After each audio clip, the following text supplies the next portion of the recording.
Welcome, dear listener. Find a comfortable position where your body can fully rest. Allow your eyes to gently close. Take a deep breath in and slowly release. Tonight, we journey together through the profound wisdom of Zen Buddhism, ancient teachings that speak to the deepest truths of human existence. There is nowhere you need to be, nothing you need to do. Simply be here, now, in this moment. Let the wisdom of countless generations of enlightened masters wash over you like moonlight on still water. Breathe naturally, and let us begin. Part 1. The Heart of Zen. What is this? The Great Question. In Zen Buddhism, there is a practice called questioning meditation. Students are given koans, paradoxical questions designed to exhaust the rational mind and open the door to direct insight. The most fundamental question is simply, what is this?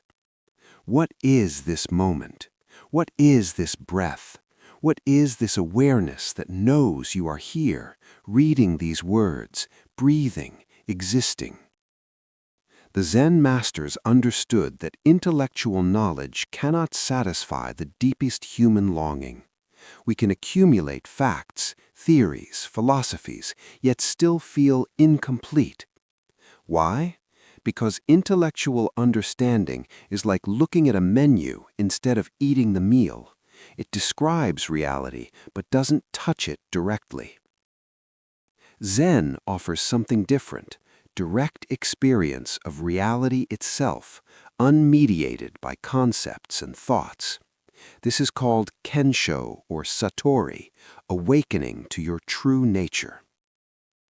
But what is your true nature? The Zen tradition answers, you already are what you are seeking. Enlightenment is not something to achieve in the future.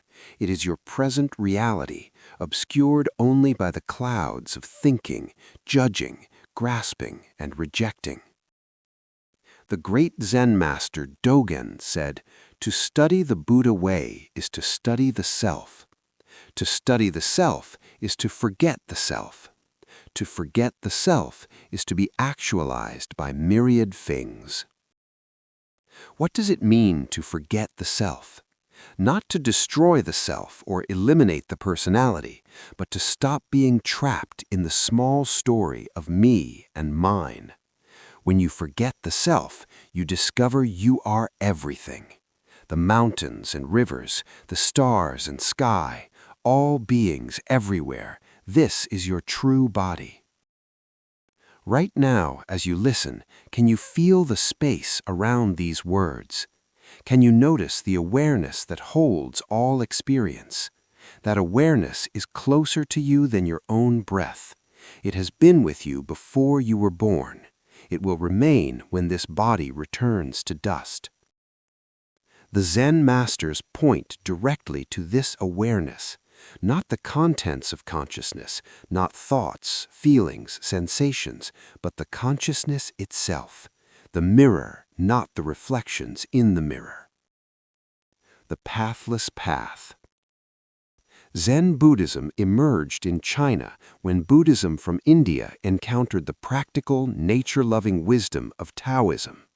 From this marriage came a unique approach to enlightenment, sudden, direct, without elaborate rituals or complex philosophies. The sixth patriarch of Zen, Huineng, was an illiterate woodcutter who attained enlightenment upon hearing a single line from the Diamond Sutra. Let your mind flow freely without dwelling on anything. In that instant, he saw through the illusion of separation and realized his Buddha nature. When Huineng later became a master, students came from across China to study with him. He taught, from the beginning, not a thing is. This doesn't mean nothing exists.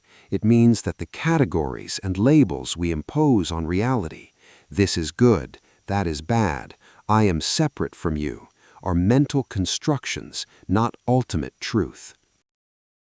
The path of Zen is pathless because there is nowhere to go. You are already home. The Buddha you seek is seeking through your eyes right now. The enlightenment you pursue is pursuing you closer than your jugular vein, as the Sufis say. Yet, paradoxically, practice is necessary. Why? Because even though we are already enlightened, we don't realize it. We are like someone searching desperately for their glasses while wearing them. The glasses are already on your face. You just need to notice. So Zen offers practices: sitting meditation, zazen, mind for work, koan study, walking meditation. But these practices are not means to achieve something you lack. They are expressions of the enlightenment you already possess. When you sit in zazen, you are not sitting to become enlightened. You are sitting as enlightenment itself. This is called practice realization. Practice and enlightenment are one, not two. Breathe deeply now. Feel your body supported by the earth beneath you.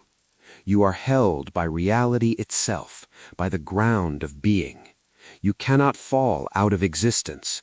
You are woven into the fabric of the universe as intimately as a wave is woven into the ocean. Just this.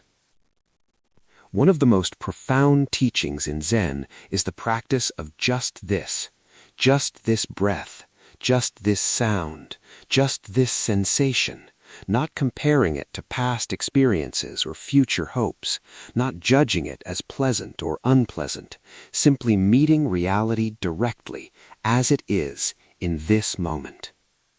The Zen master Yunmen was asked, "What is the teaching of the Buddha's entire lifetime?" He answered, "An appropriate response." What does this mean? It means that the enlightened life is one of complete presence and responsiveness to each situation. When hungry, eat. When tired, sleep. When someone needs help, help. When it's time to work, work wholeheartedly. When it's time to rest, rest completely. This sounds simple, almost too simple, but notice how rarely we actually do this. When eating, we're thinking about work. When working, we're dreaming of vacation. When with loved ones, we're checking our phones. We are almost never fully here, fully present with just this. Why is this? The Zen analysis is that we are constantly seeking. The mind is restless, always reaching for the next thing, believing that happiness lies somewhere else, sometime else, with someone else. This seeking creates suffering because it prevents us from recognizing the completeness of this very moment. The Buddha taught that suffering, dukkha, arises from craving and aversion. We crave what we don't have and push away what we do have. We live in a constant state of dissatisfaction, believing that if only we could change our circumstances, then we would be happy. But Zen points to a radical alternative. What if this moment, exactly as it is already complete? What if you, exactly as you are already whole? What if there is nothing to fix, nothing to achieve, nowhere to go? This doesn't mean we shouldn't work to improve our lives or help others. It means we do so from wholeness rather than from lack, from presence rather than from grasping. The great Korean Zen master Sung San taught his students, just go straight, don't know. Don't know what will happen tomorrow. Don't know why things are the way they are. Don't know who you really are. Enter the don't know mind and you will find freedom. This don't know mind is not ignorance, it's the wisdom of not clinging to fixed ideas and opinions. It's the openness of not knowing, which allows reality to reveal itself freshly in each moment. As you rest here, can you let go of knowing? Can you release all the stories you tell yourself about who you are, what your life means, what should or shouldn't be? Can you rest in simple, open awareness, not knowing anything, just being? In this not knowing, there is peace. In this presence, there is joy. In this moment, exactly as it is, there is everything you have been seeking. Part 2. The Four Noble Truths Through Zen Eyes. The first noble truth: life contains suffering. The Buddha's first teaching after his enlightenment was the Four Noble Truths. The first truth is often translated as life is suffering, but the original Pali word dukkha has a more nuanced meaning. It encompasses suffering, dissatisfaction, stress, unease, the fundamental unsatisfactoriness that permeates human experience when we live in delusion. Zen masters approach this truth with unflinching honesty. Yes, there is suffering. Bodies get sick. People we love die. We age. We face disappointment. We experience loss. To deny this is to live in fantasy. But Zen also emphasizes that suffering is not the whole truth. Reality also contains tremendous beauty, joy, love, and wonder. A flower blooming, a child laughing, the taste of fresh water when thirsty. These too are part of what is. The key insight is this: suffering is inevitable, but our relationship to suffering determines whether it destroys us or transforms us. Pain is unavoidable. It is part of having a body, a heart, a life. But suffering, in the Buddhist sense, is optional. It arises from our resistance to pain, our demand that reality be different than it is. When you fight against what is, you suffer. When you accept what is and work skillfully with it, there can be pain without the added layer of mental suffering. The Zen master Hakuin was asked how to deal with suffering. He said, "Die on the cushion." What does this mean? It means to let the ego die, to release the tight grip of self-concern, to surrender the demand that life accommodate your preferences. When you die on the cushion, something remarkable happens. You discover that what dies is only the false self, the constructed identity, the story you've been telling yourself. What remains is vast, open, and free, your true nature, which cannot be harmed by the changes and chances of life. This is not nihilism or passivity. It's radical acceptance combined with wise action. You see clearly what is, you work skillfully with what is, but you don't add resistance and complaint to the situation. The Vietnamese Zen master Thich Nhat Hanh taught that we should say yes to life as it is, yes to this breath, yes to this pain, yes to this joy, yes to this uncertainty. In that yes, there is peace. Let yourself breathe into whatever is present right now. If there is discomfort in your body, can you say yes to it? Can you meet it with curiosity rather than resistance? If there are worries in your mind, can you acknowledge them without being consumed by them? Suffering becomes a teacher when we stop running from it. It shows us where we are clinging, where we are attached, where we are living in delusion. Each experience of dissatisfaction is an invitation to wake up, to see more clearly, to let go more deeply. The second noble truth, the origin of suffering, is craving. The Buddha taught that suffering arises from tanha, craving, thirst, grasping. We crave pleasure and try to avoid pain. We crave existence and fear non-existence. We crave security, certainty, permanence in a world that is fundamentally impermanent and uncertain. Zen illuminates this teaching through direct observation. Watch your own mind. See how it constantly judges. I like this, I don't like that. I want more of this, I want less of that. This constant evaluating and grasping creates tremendous tension and unease. The craving mind is like someone treading water in the middle of the ocean. No matter how hard you paddle, you cannot find solid ground.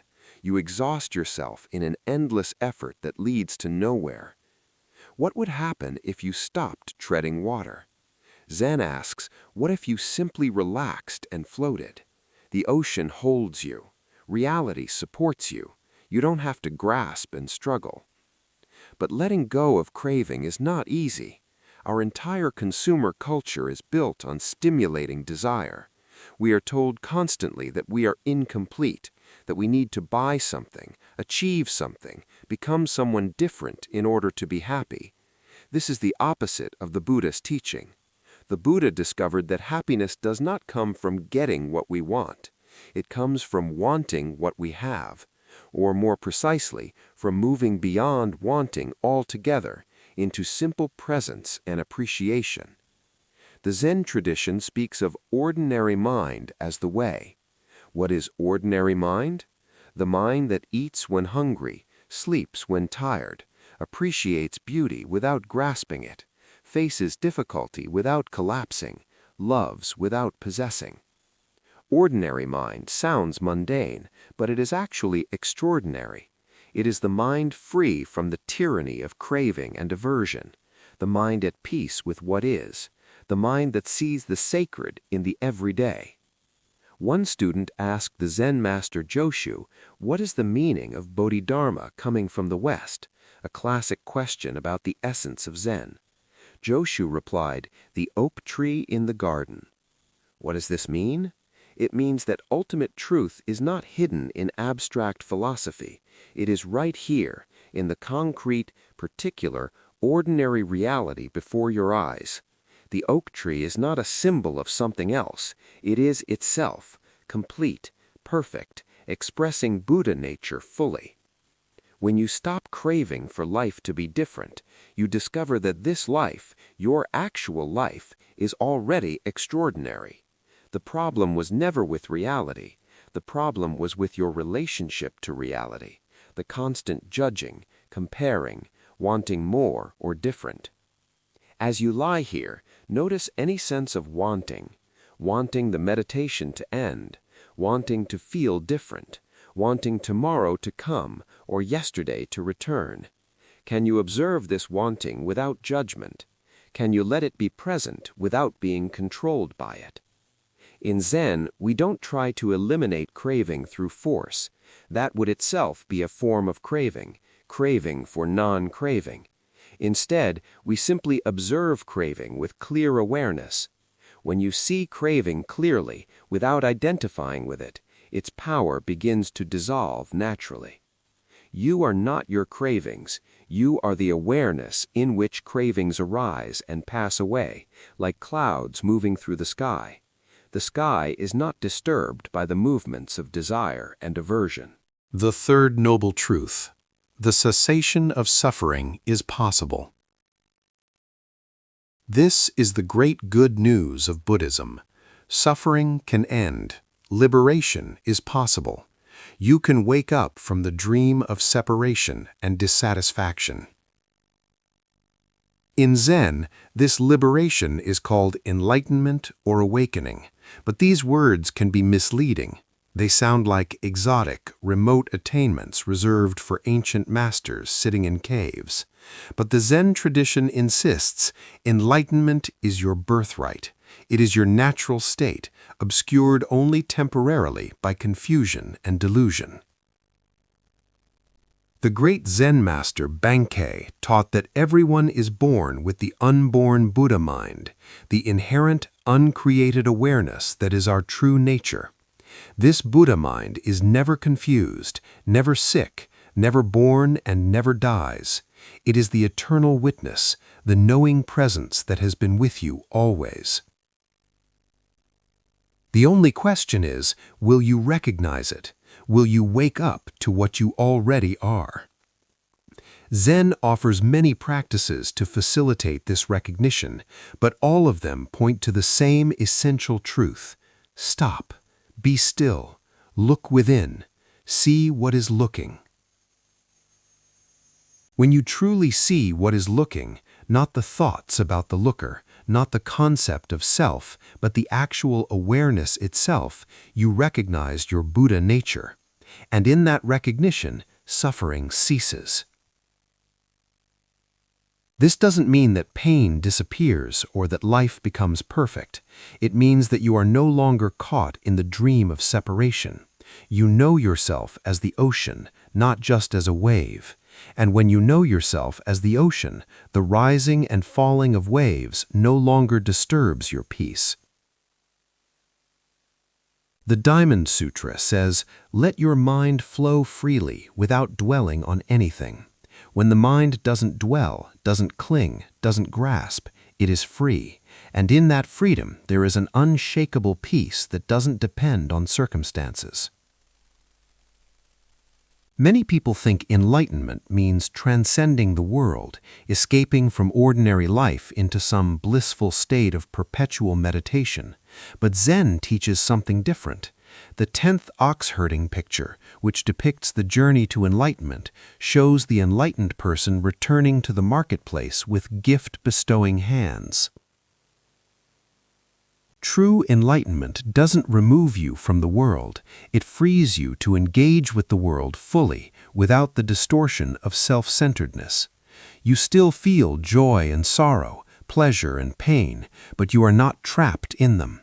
You respond to life with wisdom and compassion rather than reacting from fear and craving. The cessation of suffering, then, is not the cessation of experience. It is the cessation of the illusion that you are a separate self who must protect and promote itself against a hostile world. When this illusion ends, what remains is love, boundless, unconditional love for all beings, including yourself.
As you rest here, can you sense the possibility of this freedom?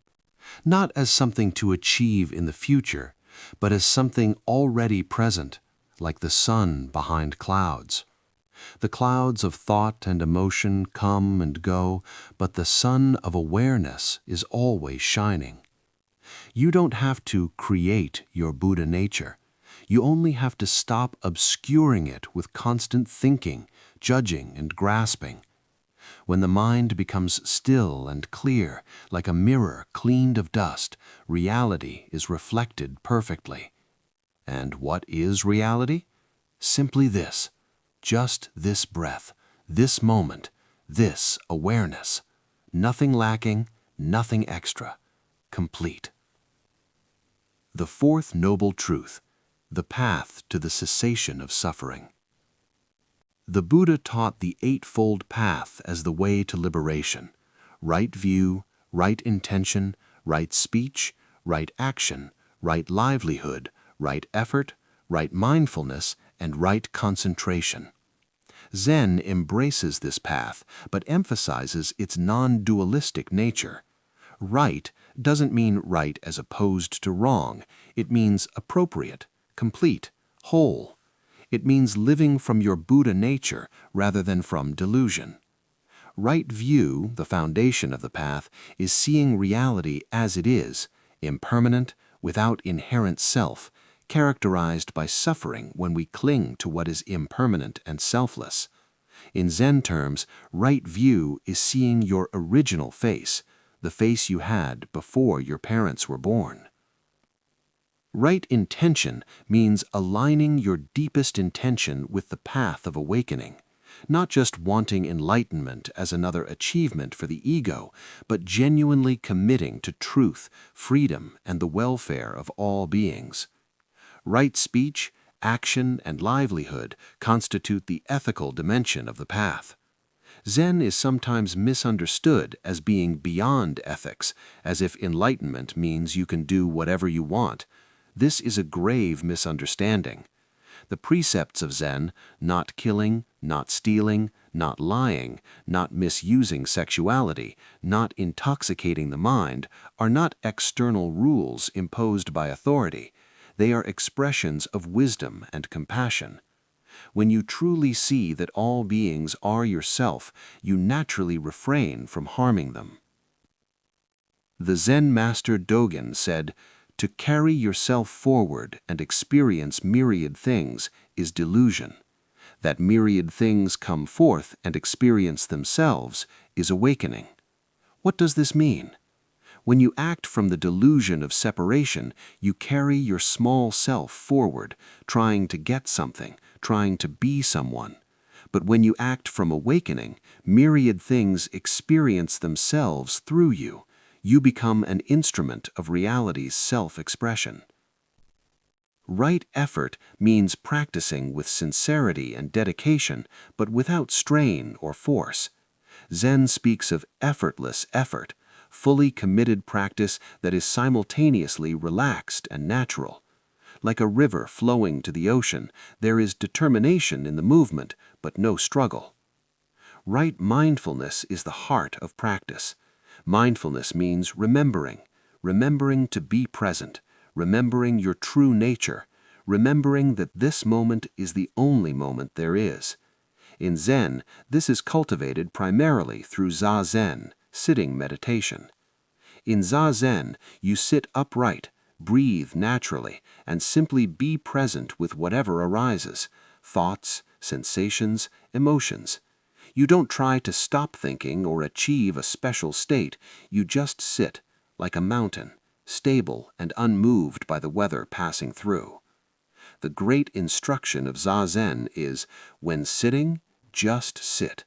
Not sitting and thinking about sitting, not sitting and trying to get enlightened, just completely, wholeheartedly sitting. This complete, wholehearted presence in simple activity is Zen practice. Right concentration means the focused, stable awareness that comes from meditation practice. But in Zen, concentration is not narrow fixation. It is open, relaxed awareness that can hold everything without being disturbed by anything.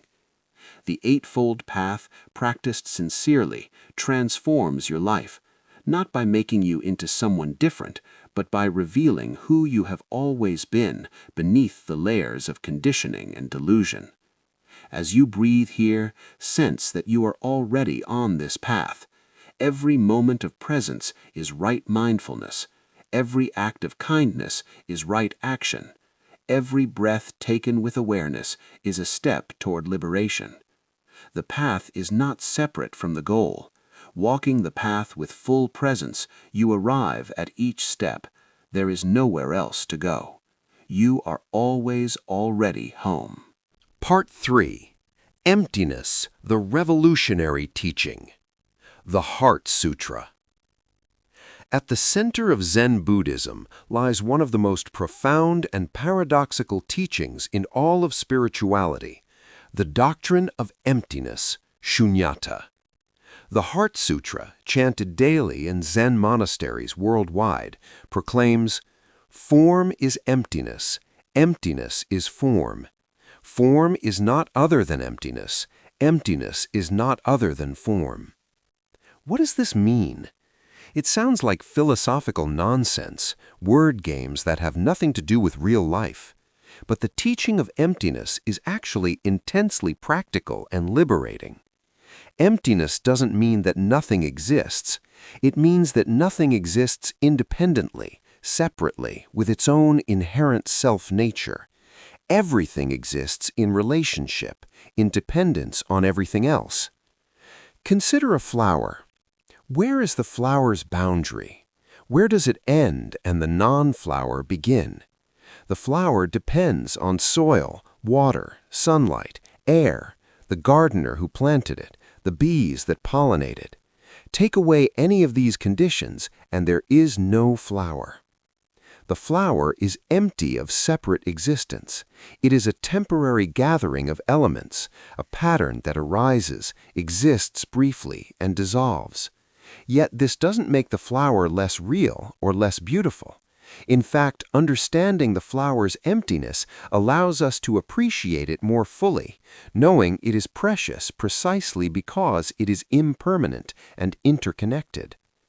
The same is true for you. Where are your boundaries? You depend on food, water, air. You depend on your parents, your community, your culture. The oxygen you breathe was exhaled by trees. The food you eat was grown in soil created by billions of organisms. You are not a separate, independent thing. You are a process, a flowing, a continual exchange with the universe. This is what the Heart Sutra means by form is emptiness. All forms, all things, all beings, all phenomena are empty of separate, permanent existence. They are interdependent, impermanent, and without fixed essence. But the sutra also says emptiness is form.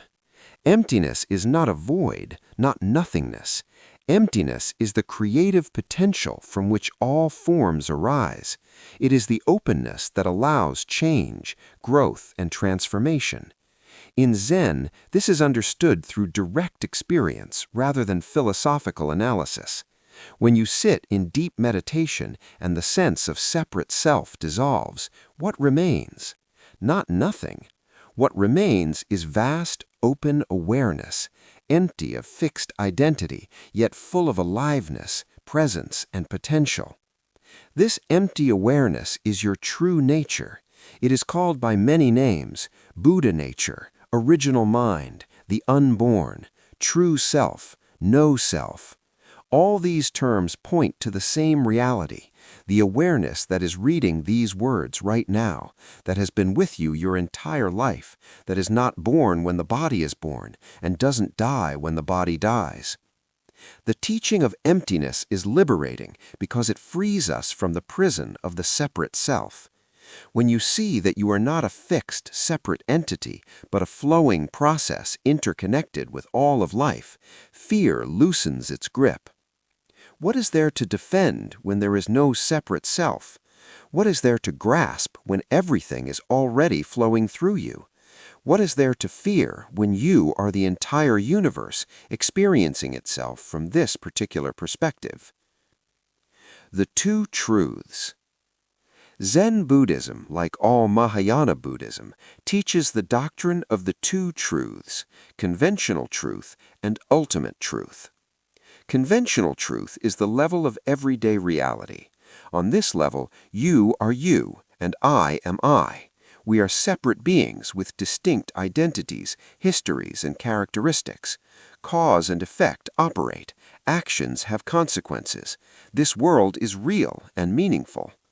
Ultimate truth is the level of emptiness and interdependence.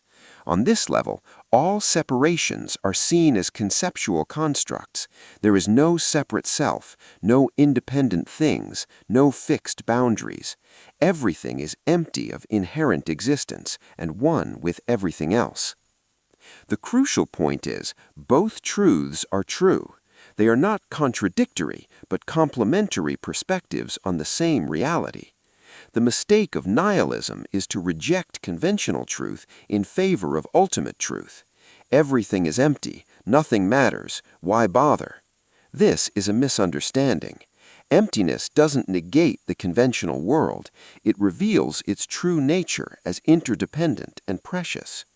The mistake of materialism is to reject ultimate truth in favor of conventional truth. I am just this body, this personality, separate from you and the world. This creates suffering because it is based on delusion. Zen practice cultivates the ability to hold both truths simultaneously. In meditation, you may experience the dissolution of the separate self, the profound realization of emptiness and oneness. But when you stand up from the cushion, you still have to navigate the conventional world of relationships, responsibilities, and choices. The enlightened person is not someone who escapes into ultimate truth and abandons conventional reality.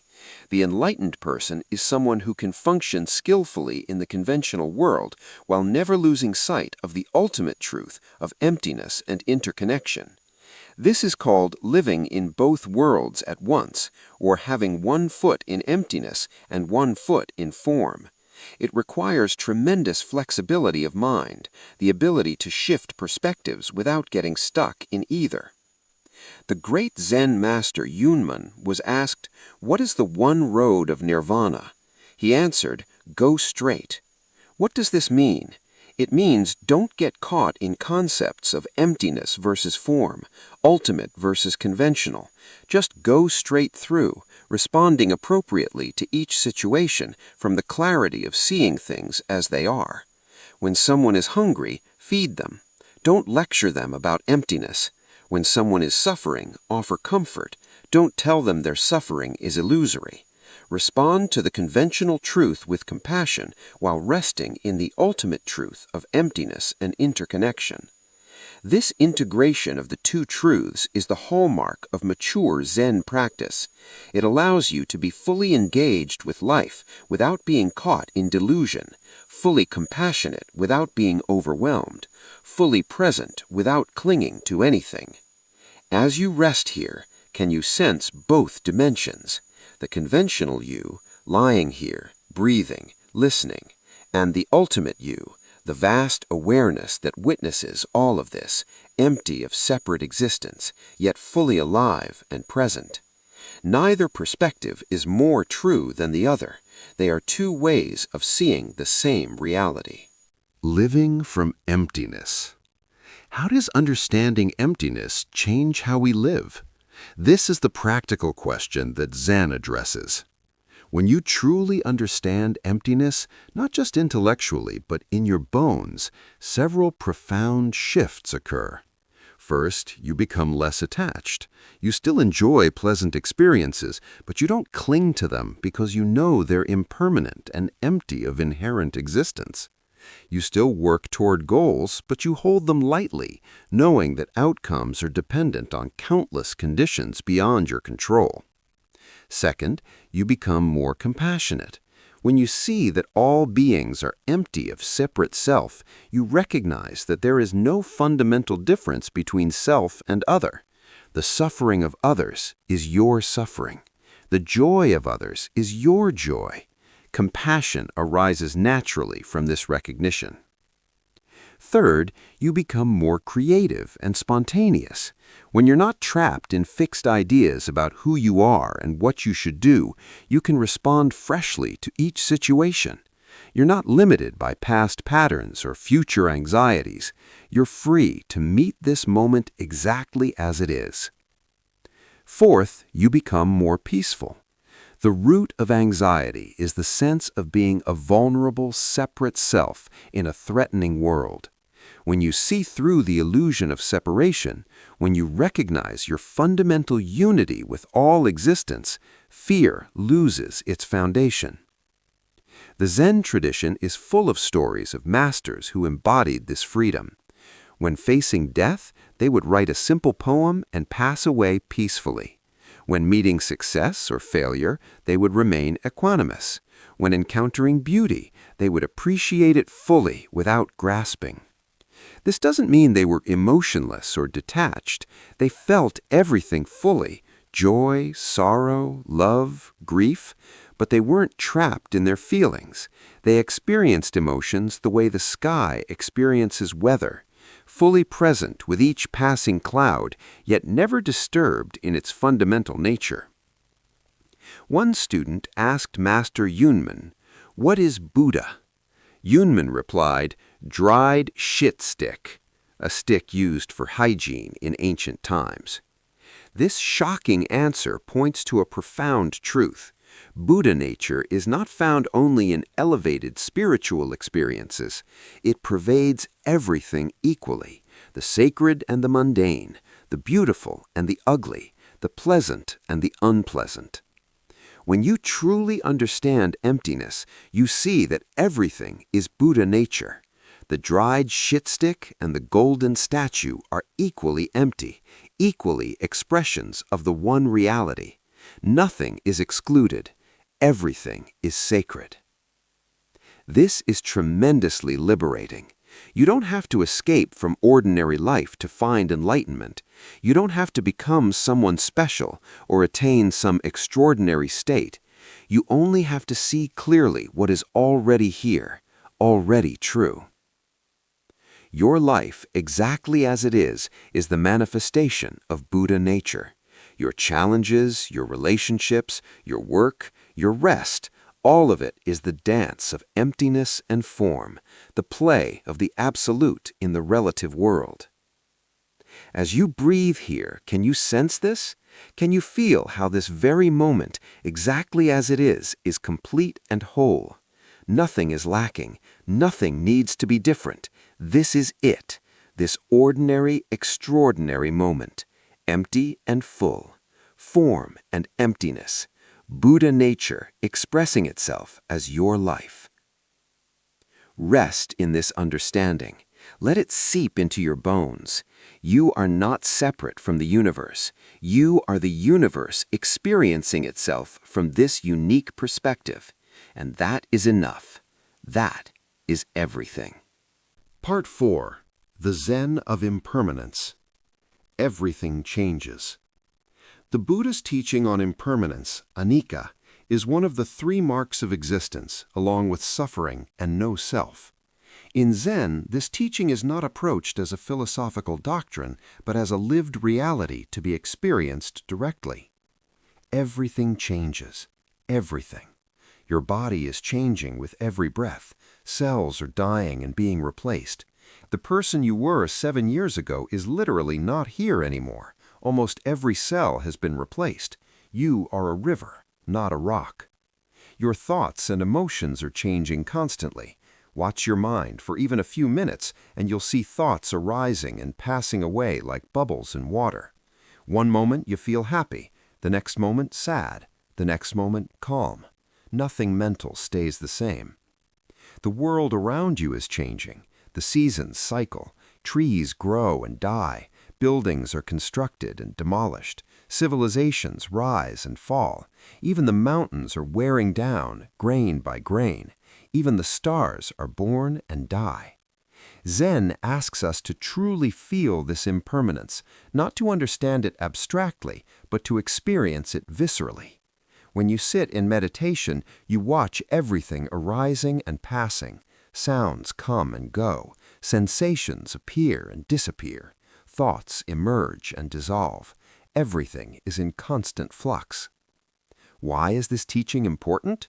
Because most of our suffering comes from fighting impermanence. We want things to stay the same. We want pleasure to continue and pain to stop. We want people we love to never change or leave. We want ourselves to remain young, healthy, and alive forever.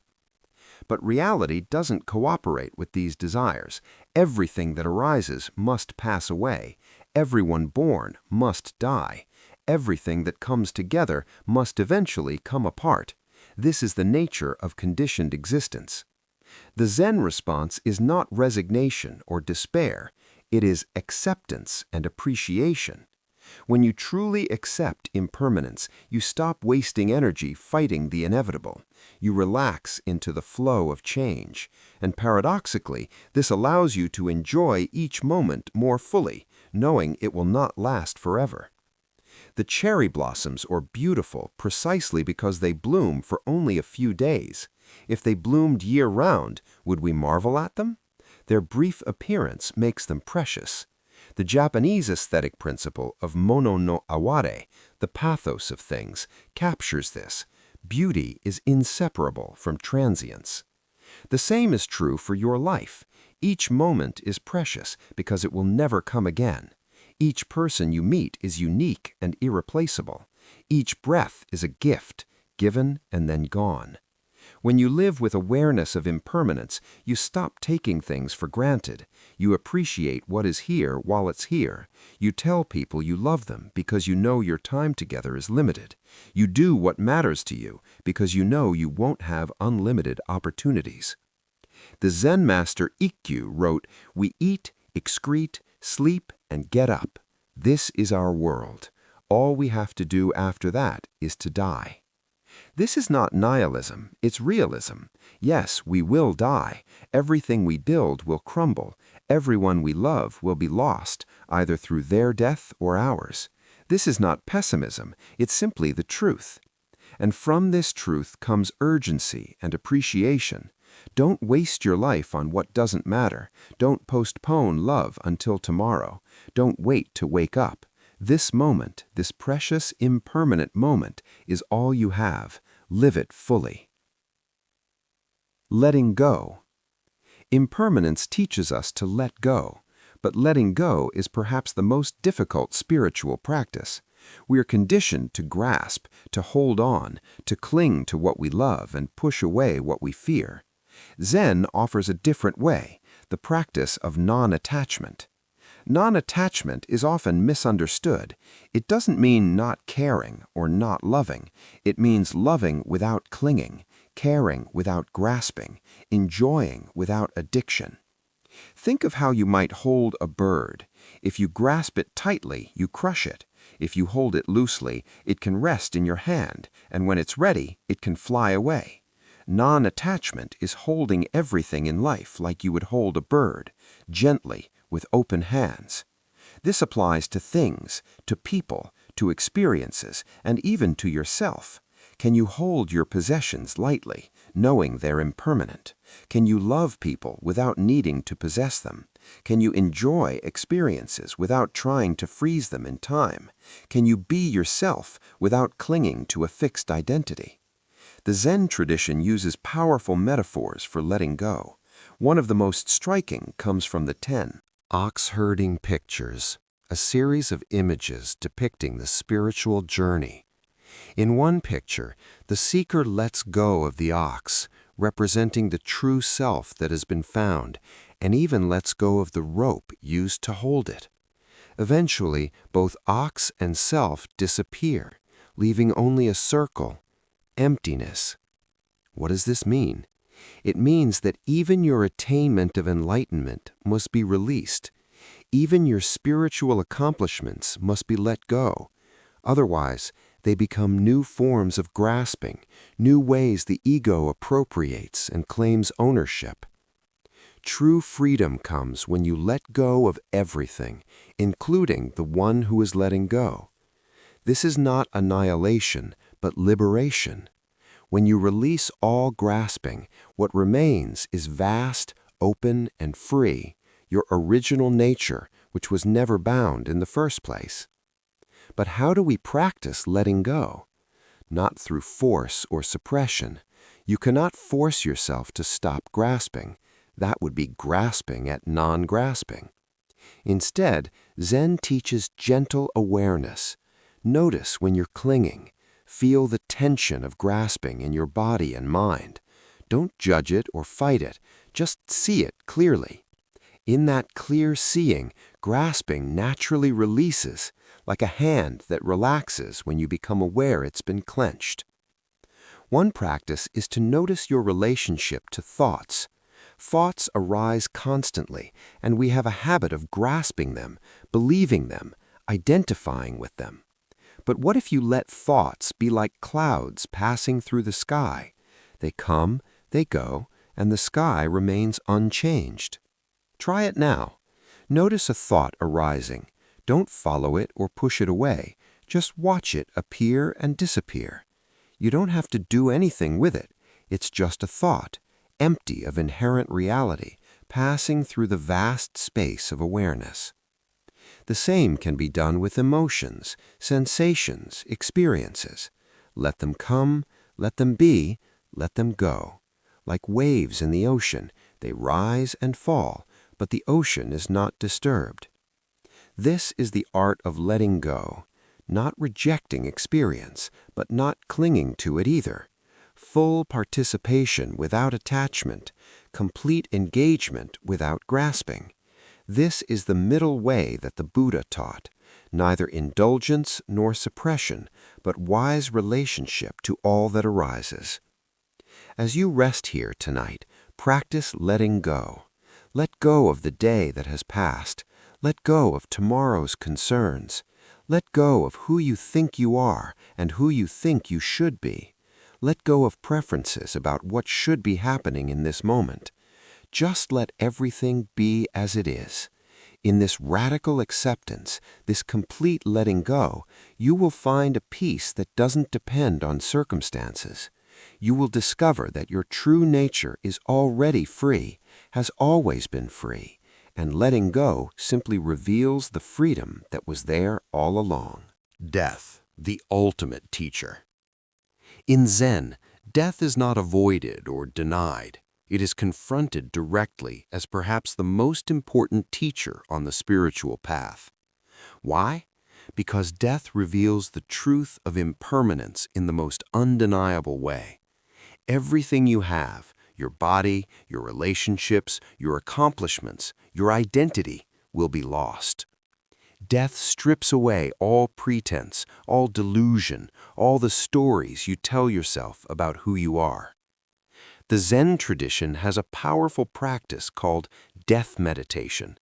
Monks contemplate their own death regularly, imagining the dissolution of the body, the separation from loved ones, the ending of this life. Far from being morbid, this practice brings tremendous clarity and freedom. When you truly face your own mortality, trivial concerns fall away. Office politics, social status, petty resentments, all of this seems absurd when held against the certainty of death. What matters becomes clear: love, presence, awakening, contributing something meaningful to the world. Many Zen masters wrote death poems when they knew their time had come. These poems express the freedom that comes from truly accepting death. Here is one from the master Hoshin. Coming, all is clear, no doubt about it. Going, all is clear, without a doubt. What then is all? Another master, when asked for his final teaching, simply said, "Die," and passed away. Die to the ego, die to attachment, die to the illusion of separation, and discover the deathless awareness that remains. Modern culture tries desperately to ignore death. We hide the dying in hospitals. We fight aging with every technology available. We distract ourselves with endless entertainment. But death cannot be avoided, only postponed. Zen says, face it now. Don't wait until you're on your deathbed. Contemplate death regularly, not to be morbid, but to wake up to life. When you know deeply that your time is limited, you stop wasting it. You become fully alive. There's a Zen saying, die before you die and be completely dead. Then do whatever you will. All is good. What does this mean? It means die to the false self, the ego that fears death, the identification with form. When this dies, you discover you are not the wave, but the ocean. And the ocean doesn't die when individual waves disappear. This doesn't eliminate grief when someone you love dies. It doesn't make you indifferent to your own death, but it provides a context, a larger perspective. Death is part of the natural cycle of arising and passing. It is not an aberration or a failure. It is simply what happens to all forms. But what about the fear of death, the primal survival instinct? Zen acknowledges this fear and works with it directly. In meditation, you might experience moments of ego dissolution that feel like dying. The boundaries of the separate self become fuzzy. There's a sense of falling, disappearing. The instruction is don't pull back. Let yourself dissolve. Die into the moment. What you will discover is that what dies is only the false self. What remains is pure awareness, vast and deathless. This awareness has been with you since before you can remember. It will be with you at the moment of death. It is your true nature, beyond birth and death, beyond coming and going. Many people who have had near-death experiences report this, a sense of vast peace, of being held by something infinite, of knowing deeply that they are more than their body, more than their personal history. Zen practice allows you to touch this reality without needing to have a near-death experience. Through meditation, through facing impermanence directly, through letting go of the ego's grasping, you discover the deathless dimension of your being. And from this discovery comes tremendous freedom. When you're no longer terrified of death, you can truly live. You can take risks for what matters. You can love without fear of loss. You can be present without the constant anxiety of trying to secure an imaginary future. As you lie here tonight, allow yourself to contemplate. One day this body will stop breathing. One day there will be a last thought, a last sensation, a last moment of this particular life. Can you hold this truth with gentleness? Can you let it wake you up to the preciousness of now? You are dying right now, in a sense. Each moment that passes is gone forever. Each breath brings you closer to your last breath. This is not morbid, it is simply true. And this truth, held consciously, is liberating. Life and death are not opposites, but partners in the dance of existence. Birth and death arise together, depend on each other, cannot be separated. When you embrace the totality, both life and death, you are free. Rest now in this freedom. Let death be your teacher tonight. Let it show you what is essential and what is trivial. Let it wake you up to the preciousness of now. Tomorrow, when you wake, you will have another precious day. Use it well, love well, live well, be awake, for this day too shall pass, and the opportunity to wake up will not last forever. Part 5. Compassion, the heart of the Bodhisattva. The Bodhisattva vow. In Mahayana Buddhism, which includes Zen, practitioners take the Bodhisattva vow. This is a commitment to work for the liberation of all beings, not just oneself.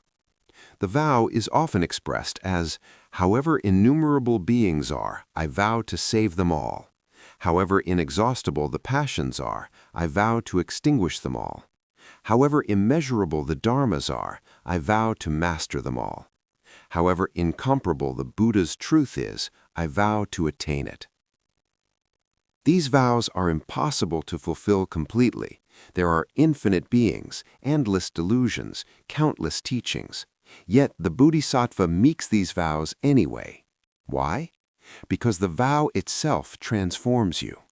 When you commit to the liberation of all beings, you are no longer practicing only for yourself. Your practice becomes an offering, a service, an expression of love for the world. This is the heart of Zen compassion, the recognition that your liberation and the liberation of others are not separate. In the ultimate truth of emptiness and interconnection, there is no separate self to save. Saving yourself is saving all beings.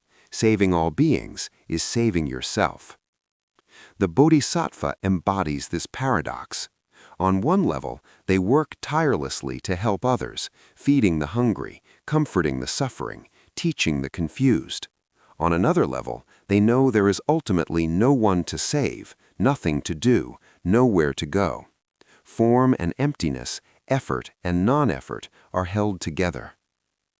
Zen master Thich Nhat Hanh teaches engaged Buddhism, bringing spiritual practice into direct action in the world. During the Vietnam War, he and his monks worked to help victims on all sides, refusing to take partisan positions. This is the Bodhisattva way, responding to suffering wherever it appears, without discrimination. But compassion in Zen is not sentimental or self-righteous. It's not about feeling superior to those you help. True compassion arises from the recognition that there is no fundamental difference between yourself and others. Their suffering is your suffering.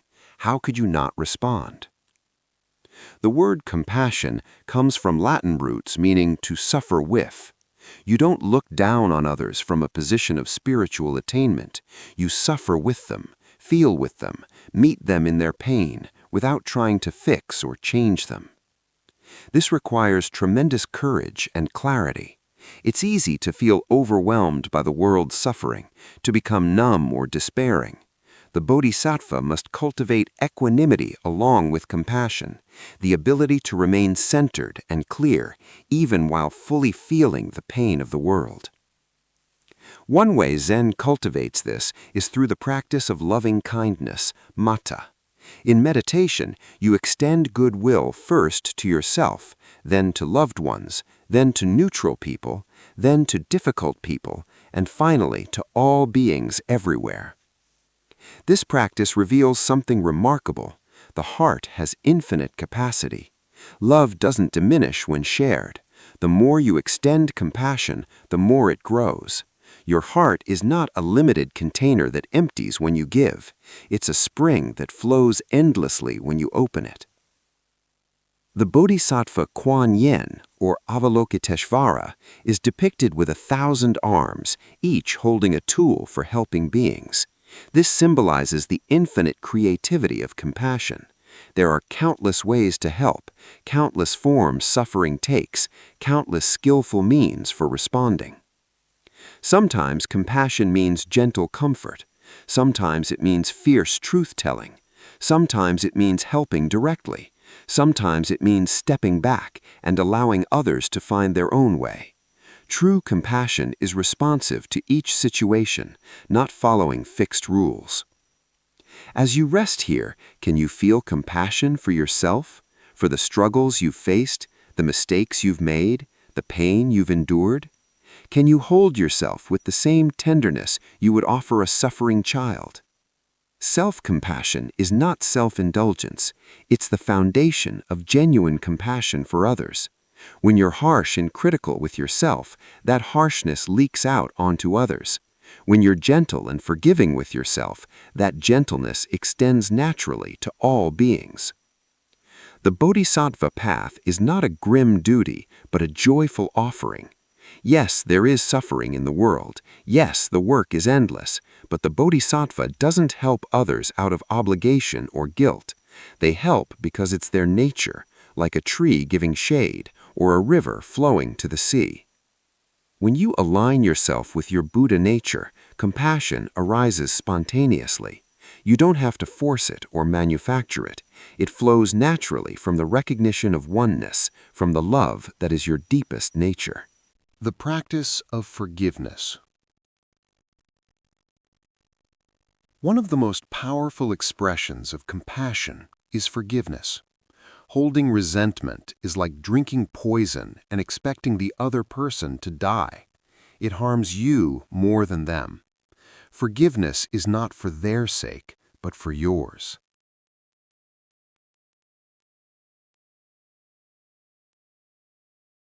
But how do we forgive, especially when we've been deeply hurt?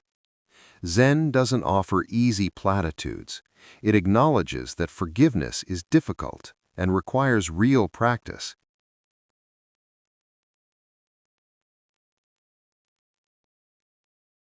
First, you must acknowledge the hurt. Don't pretend it didn't happen or that it doesn't matter. Feel the anger, the betrayal, the pain. Let it be present. This is not wallowing, but honest recognition.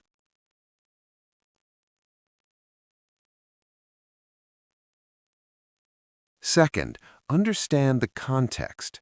The person who harmed you was acting from their own suffering, their own delusion. This doesn't excuse their behavior, but it helps you see them as human, as trapped in patterns they may not fully understand or control.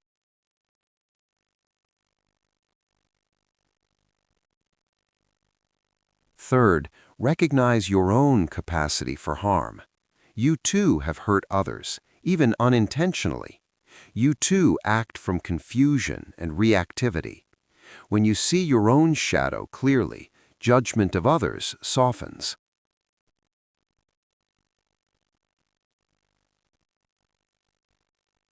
Fourth, release the story. The narrative of victimhood can become part of your identity. I am someone who was betrayed, abandoned, abused. This story keeps the past alive in the present. Forgiveness means letting the story go, not because what happened was okay, but because carrying it is too heavy.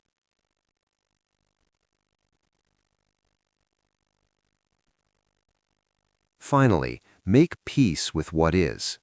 The past cannot be changed.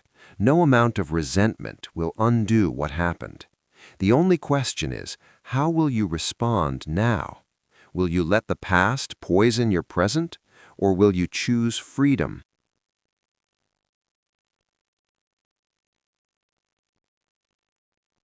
The Zen master Bankei taught that our Buddha mind is originally pure and undefiled.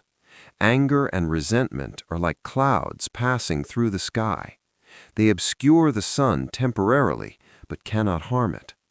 When you rest in your Buddha mind, forgiveness becomes natural.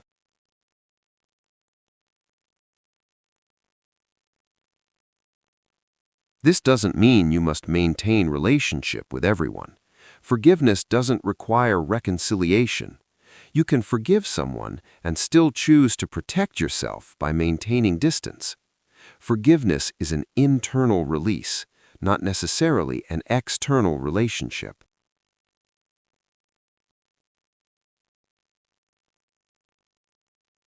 Some hurts may take years to forgive. Some may require repeated practice. Each time the resentment arises, you notice it, feel it, and gently release it again.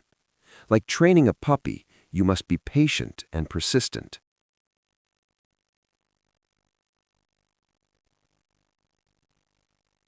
The deepest forgiveness is forgiving yourself for your mistakes, your failures, your inability to be perfect. You are human, subject to delusion and reactivity like everyone else. Can you extend to yourself the compassion you would offer a dear friend?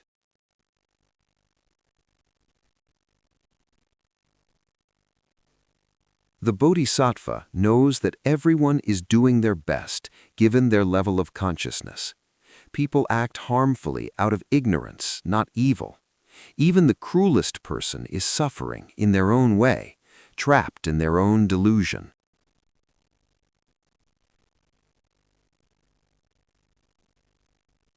This doesn't mean you passively accept harm. The Bodhisattva can take strong action to stop harmful behavior, but they do so from compassion, not hatred. They oppose the action while holding compassion for the actor.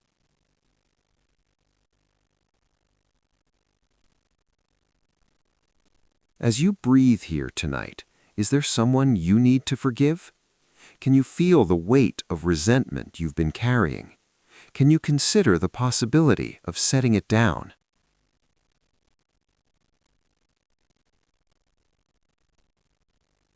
Forgiveness is not weakness, it's strength. It takes tremendous courage to release grievances, to choose freedom over the familiar comfort of victimhood. But in that release is peace.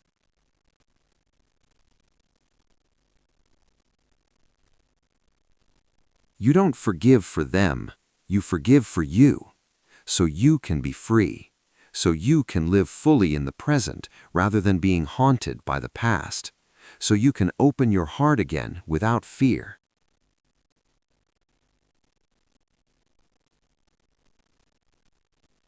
Tonight, as you drift toward sleep, imagine setting down the heavy burden of resentment. See it dissolving like mist in the morning sun. Feel the lightness, the relief, the freedom of letting go.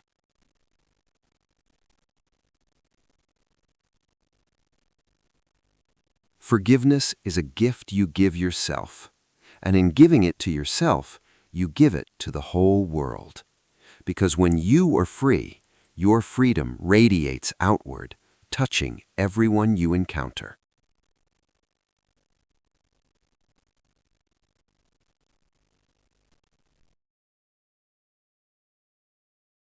extending kindness to all beings. The ultimate expression of Bodhisattva compassion is extending kindness to all beings without exception, not just humans, not just those we like, but all life everywhere. This includes animals who suffer fear, pain, and loss just as we do. It includes those we consider enemies, who are trapped in their own suffering and delusion. It includes ourselves, whom we often treat more harshly than we would treat anyone else. In traditional metta practice, you begin with yourself. May I be happy. May I be healthy. May I be safe. May I live with ease. Then you extend these wishes to others in ever-widening circles until eventually you're holding the entire world in your heart. This practice can feel awkward or artificial at first, but with time, something shifts. The boundaries between self and other begin to soften. You start to feel the fundamental sameness of all beings. We all want to be happy. We all want to avoid suffering. We all deserve kindness. Zen takes this even further, not just wishing well to all beings, but recognizing all beings as yourself. The bird singing outside your window is you singing. The tree swaying in the wind is you swaying. The person sleeping on the street is you in different circumstances. This is not poetic metaphor. In the ultimate truth of emptiness and interconnection, it is literally true. The boundaries we draw are conventional, useful for navigating daily life, but not ultimately real. At the deepest level, there is one life expressing itself through infinite forms. When you see this clearly, how could you not treat all beings with reverence and care? Harming another is harming yourself. Helping another is helping yourself, not metaphorically, but actually. This doesn't mean you can fix all suffering or save all beings. The Bodhisattva vow is impossible to fulfill completely, and that's the point. You do what you can, where you are, with what you have. Each small act of kindness matters. Maybe you help one person today. Maybe you feed one hungry animal. Maybe you just smile at a stranger. These small acts ripple outward in ways you cannot track or measure. Your kindness becomes part of the great web of connection, affecting the whole in ways subtle and profound. The Zen master Dogen said, "To study the Buddha way is to study the self. To study the self is to forget the self. To forget the self is to be actualized by myriad things."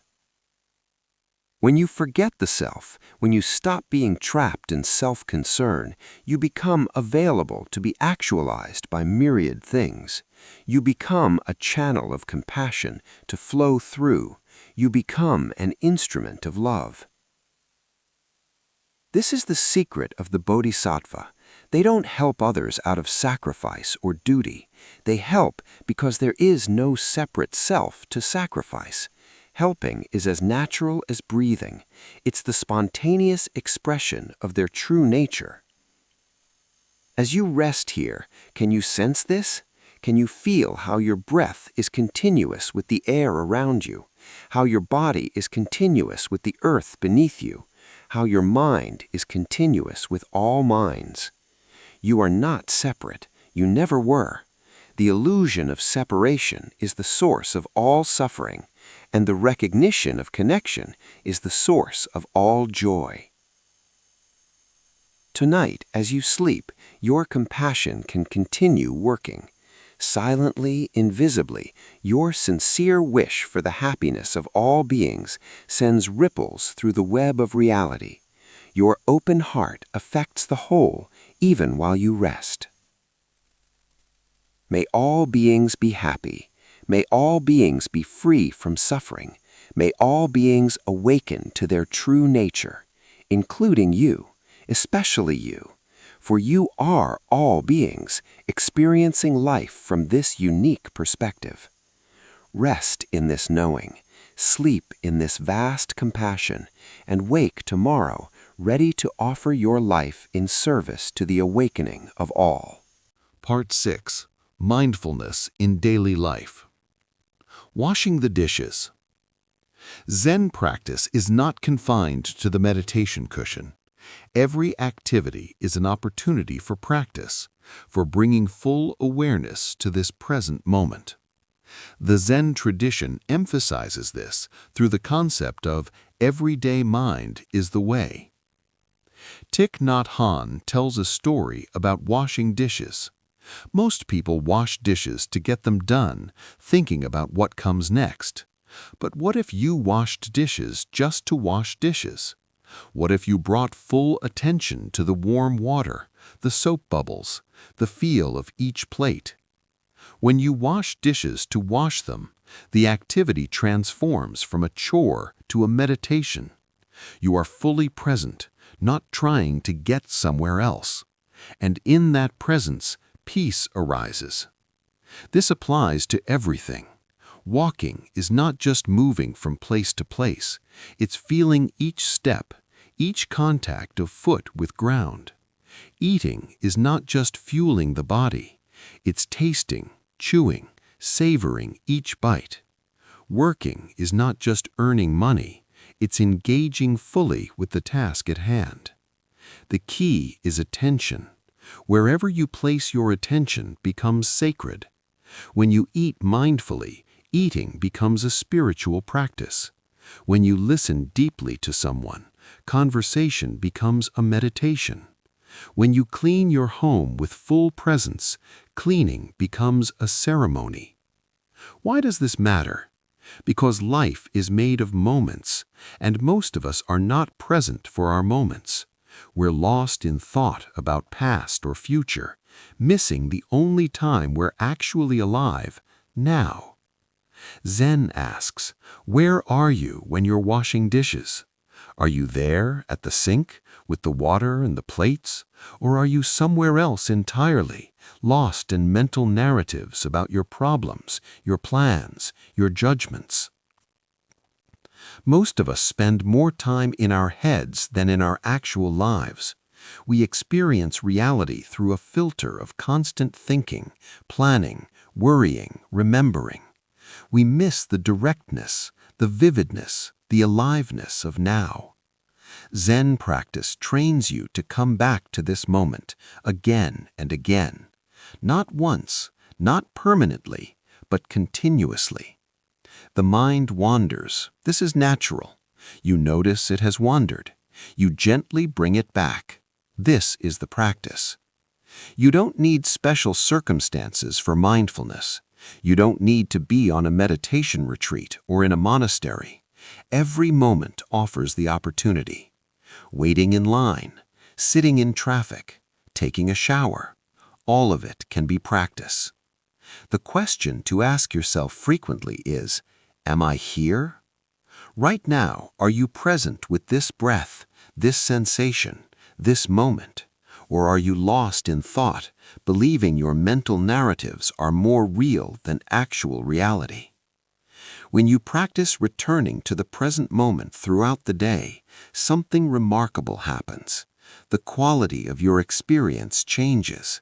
Colors seem brighter. Sounds are more vivid.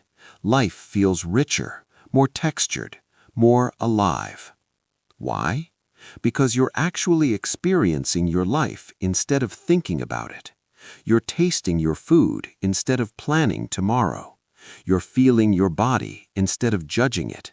You are here. The Zen master Shunryu Suzuki said, "The most important thing is to find out what is the most important thing."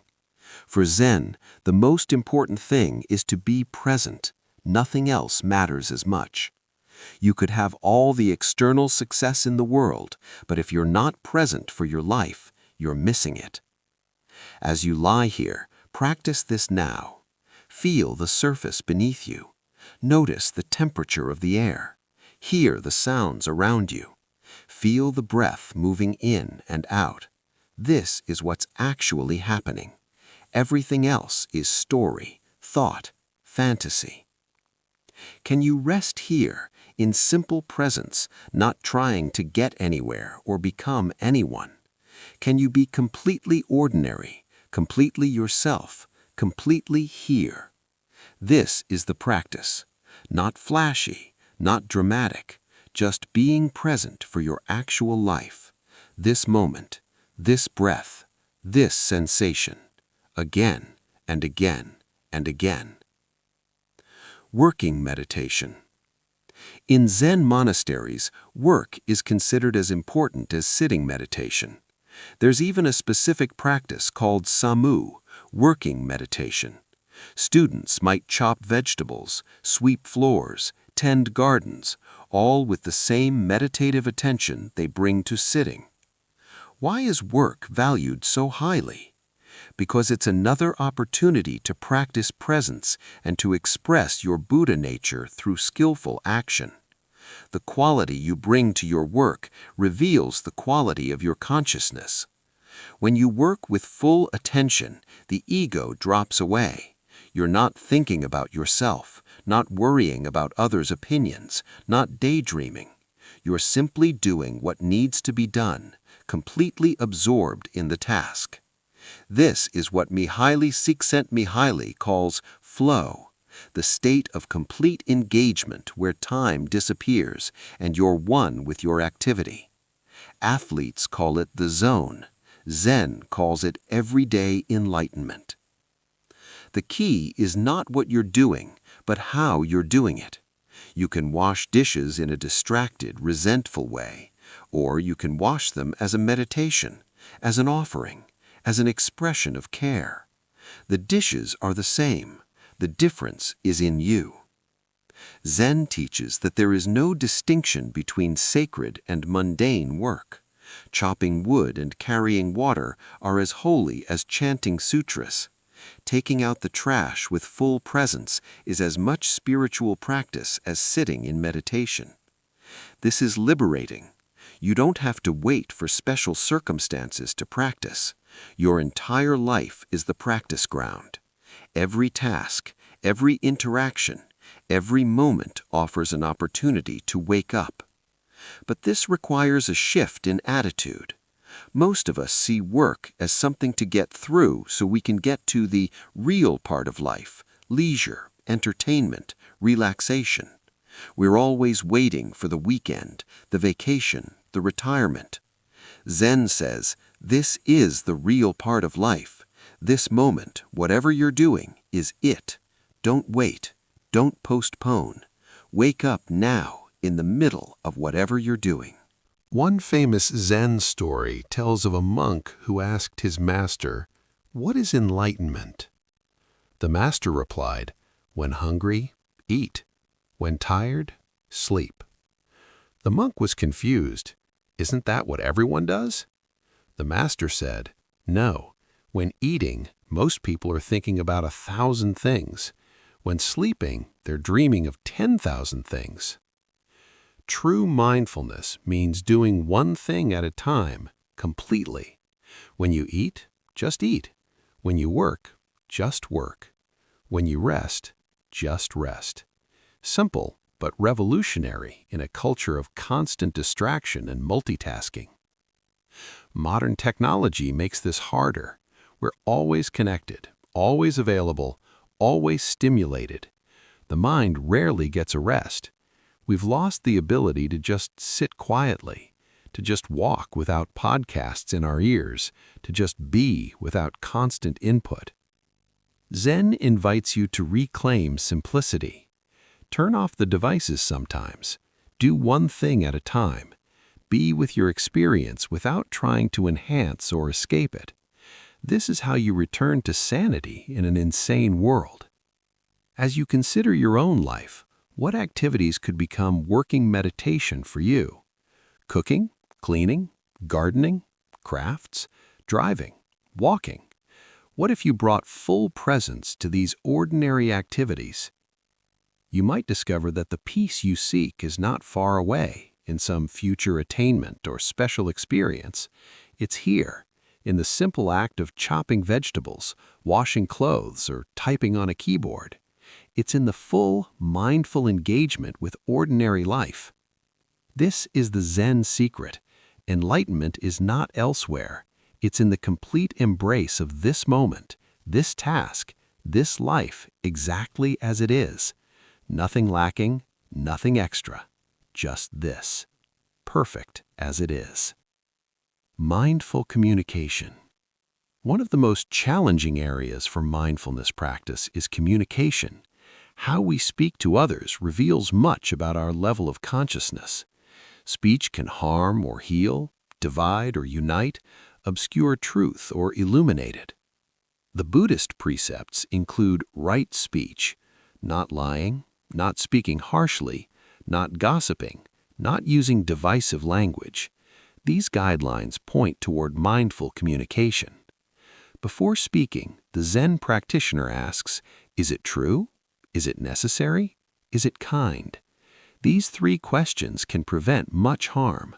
So much of what we say fails one or more of these tests.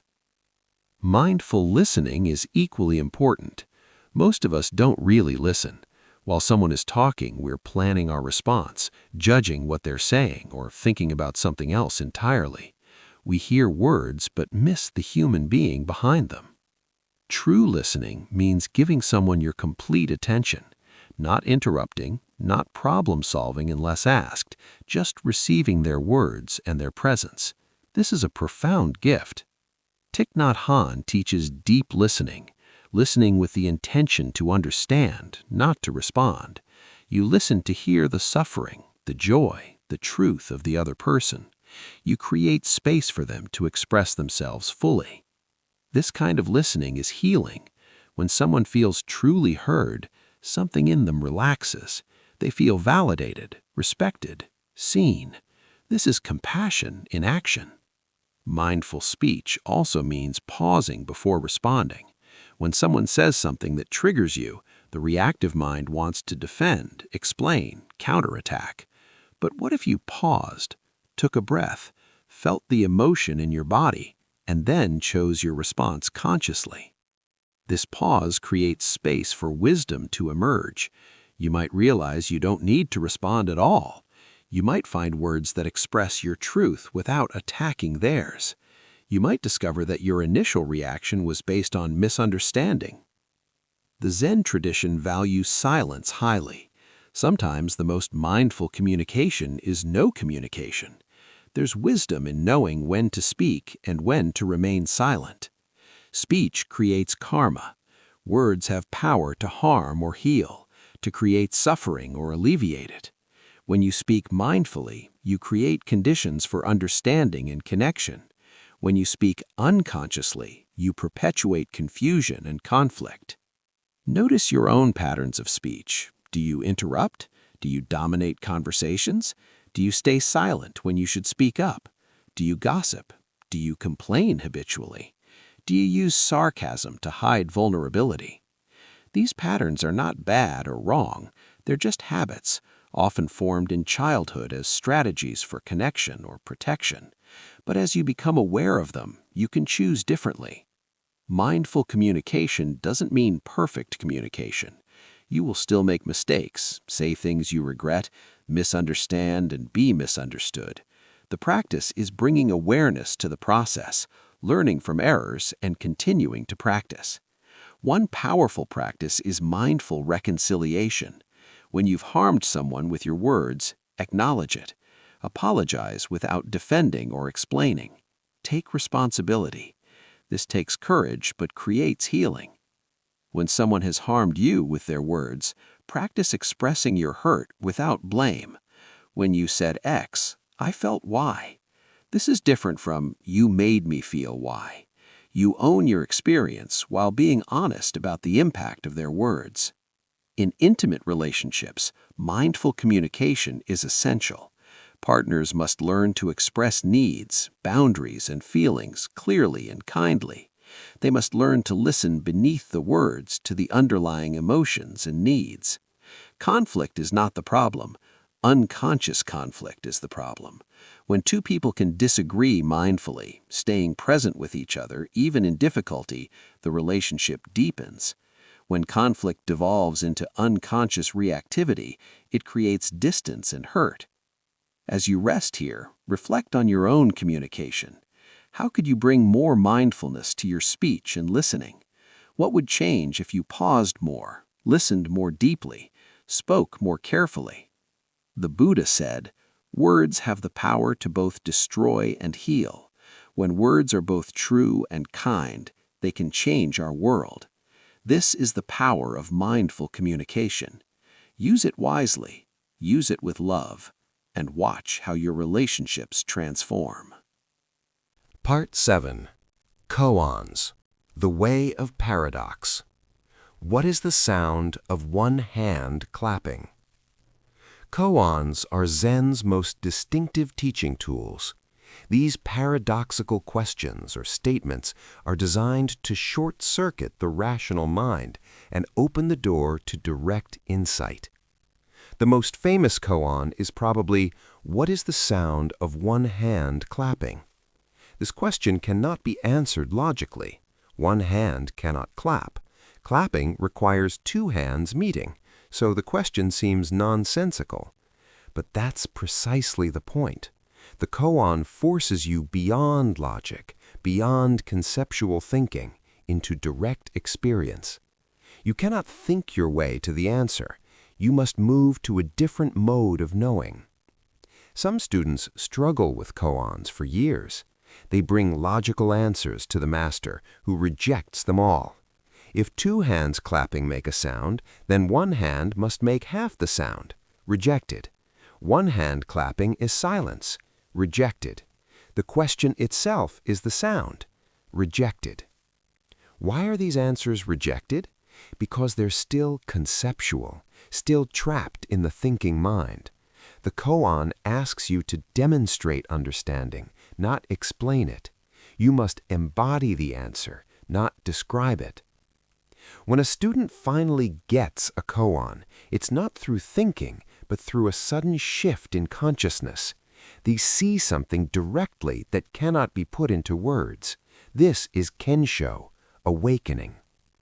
But what is the point of this practice? Why torture students with insoluble riddles? Because the rational mind, powerful as it is, cannot grasp ultimate reality. The mind that divides reality into subject and object, self and other, this and that, cannot comprehend the non-dual nature of existence. Koans exhaust the rational mind. After trying every possible logical approach and failing, the mind finally gives up. And in that giving up, in that surrender of the need to understand, direct knowing becomes possible. Consider another famous koan. What was your original face before your parents were born? Again, logically nonsensical. Before your parents were born, you didn't exist. How could you have a face? But the koan points to something profound. Your true nature existed before this body, before this personality, before this lifetime. Not as a separate entity, but as the universal Buddha nature that expresses itself through all forms. Your original face is the awareness that is reading these words right now. This awareness existed before you learned your name, before you acquired your identity, before you were conditioned by culture and experience. It is unconditioned, unborn, deathless. To see your original face is to recognize this awareness as your true self. Not the thoughts, not the emotions, not the body, not the personality. These are all temporary formations. The awareness itself is what you truly are. Another koan asks, does a dog have Buddha nature? The master Joshu answered, mu. This word means no, or nothing, or without. But in the context of the koan, it's not a simple negation. The Buddha taught that all beings have Buddha nature, so logically, a dog must have one. The Buddha taught that all beings have Buddha nature, so logically, a dog must have Buddha nature. But Joshu says mu. He's not denying Buddha nature. He's cutting through the conceptual framework of having or not having. Buddha nature is not something you have or don't have. It's what you are. The question itself creates separation between the dog and Buddha nature, as if they were two different things. Joshu's mu demolishes this separation.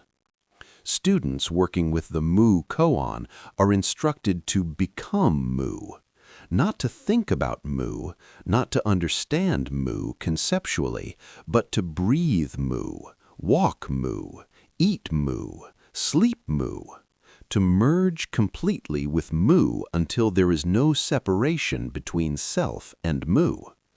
This practice leads to a profound realization. There is no separate self asking questions about Buddha nature.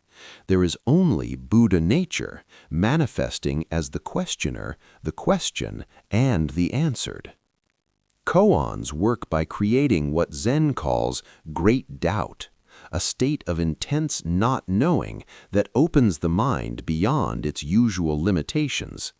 In this state, you don't know anything for certain. All your assumptions are questioned. You rest in complete uncertainty. And paradoxically, from this not knowing comes true knowing. Not intellectual knowledge, but direct insight. You see the nature of reality not by thinking about it, but by becoming one with it. The gateless gate. The classical collection of koans is called The Gateless Gate. The title itself is a koan. How can a gate be gateless? If there's no gate, why call it a gate? The teaching is that there is no barrier to enlightenment except the barrier you create. Your Buddha nature is already present. There's nothing to achieve, nowhere to go. The gate you must pass through doesn't actually exist. Yet we experience a barrier. We feel separate from our true nature, distant from enlightenment. So the practice is paradoxical. We must pass through a gate that doesn't exist to arrive where we already are. The compiler of The Gateless Gate, Master Mumon, wrote, "If you pass through the barrier, you will not only see Joshu face to face, but you will also go hand in hand with the whole line of Zen masters. You will be eyebrow to eyebrow with them, and they will be no different from you." This points to the experience of Kensho. You recognize your fundamental unity not just with Zen masters, but with all beings, all existence. The sense of separation dissolves. You see that you have always been one with reality, never apart from it. But how do you pass through this gateless gate? Not through effort in the usual sense. You cannot force your way through. The harder you try, the more elusive it becomes. Yet passive waiting doesn't work either. You cannot simply sit back and hope enlightenment will fall into your lap. Intense commitment is required, just not the usual kind of grasping effort. Zen speaks of great faith, great doubt, and great determination. Faith that enlightenment is possible, that you have Buddha nature. Doubt that questions everything you think you know. Determination to persist in practice through all difficulties. These three together create the conditions for breakthrough. You must want it desperately, yet hold it lightly. You must try intensely, yet without striving. This is the paradox at the heart of Zen practice. Many koans express this paradox. Sit without sitting, walk without moving, speak without words. These aren't riddles to be solved, but invitations to a different way of being, doing without the doer, acting without the actor, living without the liver. When you wash dishes as Zen practice, you wash without a washer. The washing happens, but there is no separate self doing it. There's just washing, arising naturally, complete in itself. This is what koans point toward, the spontaneous, natural functioning that emerges when the separate self is seen through. Life lives itself through you. You don't need to figure it out or control it. You just need to get out of the way. As you rest here, can you sense this? Can you feel how breathing happens without anyone breathing? How awareness is present without anyone being aware? The heart beats, the mind knows, life lives, all by itself, naturally, effortlessly. This is your original nature, not something to achieve, but something to recognize. Not in the future, but now. Not somewhere else, but here. The gate is gateless. The barrier is empty.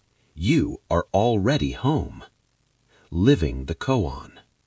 Advanced Zen students don't just work on koans in formal practice. They live their entire lives as koans. Every situation becomes an opportunity to express Zen understanding. The master might ask, how do you manifest Buddha nature while cooking? The student must demonstrate, not explain. They might simply pick up a knife and begin chopping vegetables with complete presence. Or they might bow, or they might shout, "Katz!" Each response revealing their level of realization. This is called checking questions, the master checking whether the student's understanding is intellectual or embodied. True understanding changes how you live, not just how you think. Living the koan means bringing the same quality of mind, open, present, free from conceptual overlay to every activity. You meet each moment fresh, without preconceptions, responding spontaneously from your Buddha nature. This doesn't mean you become unpredictable or irresponsible. Spontaneous functioning is deeply appropriate. It responds to each situation with exactly what's needed, no more, no less. The Zen arts embody this principle. In tea ceremony, every movement is precise yet natural. In calligraphy, the brush moves spontaneously yet produces perfect characters. In archery, the arrow is released without the archer releasing it. This is the fruit of deep practice, skillful action that emerges from no mind, from presence rather than thinking. The master carpenter doesn't think about each cut, his hands know. The jazz musician doesn't plan each note, the music flows through. Your life can become like this, not every moment, not perfectly, but increasingly. As you practice returning to presence, as you let go of the controlling ego, natural wisdom emerges. You don't have to figure out what to do in every situation. When you're truly present, the right action becomes obvious. It arises from the situation itself, not from your preferences or fears. This is living the koan, being fully human yet empty of separate self, fully engaged yet non-attached, ordinary yet enlightened, nothing special yet extraordinary. As you lie here, you are living the koan as this moment. What is this? Who is aware? Where does the breath come from? Where does it go? These are not intellectual questions, but invitations to direct seeing. Don't think about them, feel into them. Let them dissolve the boundary between knower and known. Let them open you to the mystery that you are, that life is, that existence is. The koan of your life is this. How do you manifest your true nature in this body, this situation, this moment? Not tomorrow, not when conditions are perfect, but now, exactly as things are. The answer is not in words. The answer is how you live. Are you present or lost in thought? Are you grasping or free? Are you resisting what is or flowing with it? This is the koan you are always answering with your life. One famous Zen story tells of a monk who asked his master, "What is enlightenment?" The master replied, "When hungry, eat. When tired, sleep." The monk was confused. "Isn't that what everyone does?" The master said, "No. When eating, most people are thinking about 1,000 things. When sleeping, they're dreaming of 10,000 things."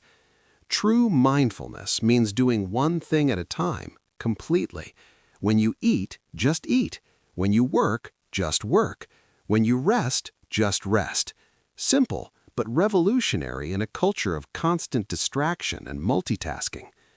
Modern technology makes this harder. We're always connected, always available, always stimulated. The mind rarely gets a rest. We've lost the ability to just sit quietly, to just walk without podcasts in our ears, to just be without constant input. Zen invites you to reclaim simplicity. Turn off the devices sometimes. Do one thing at a time. Be with your experience without trying to enhance or escape it. This is how you return to sanity in an insane world. As you consider your own life, what activities to become working meditation for you? Cooking, cleaning, gardening, crafts, driving, walking? What if you brought full presence to these ordinary activities? You might discover that the peace you seek is not far away, in some future attainment or special experience. It's here, in the simple act of chopping vegetables, washing clothes, or typing on a keyboard. It's in the full, mindful engagement with ordinary life. This is the Zen secret. Enlightenment is not elsewhere. It's in the complete embrace of this moment, this task, this life, exactly as it is. Nothing lacking, nothing extra. Just this, perfect as it is. Mindful communication. One of the most challenging areas for mindfulness practice is communication. How we speak to others reveals much about our level of consciousness. Speech can harm or heal, divide or unite, obscure truth or illuminate it. The Buddhist precepts include right speech, not lying, not speaking harshly, not gossiping, not using divisive language. These guidelines point toward mindful communication. Before speaking, the Zen practitioner asks, is it true? Is it necessary? Is it kind? These three questions can prevent much harm. So much of what we say fails one or more of these tests. Mindful listening is equally important. Most of us don't really listen. While someone is talking, we're planning our response, judging what they're saying, or thinking about something else entirely.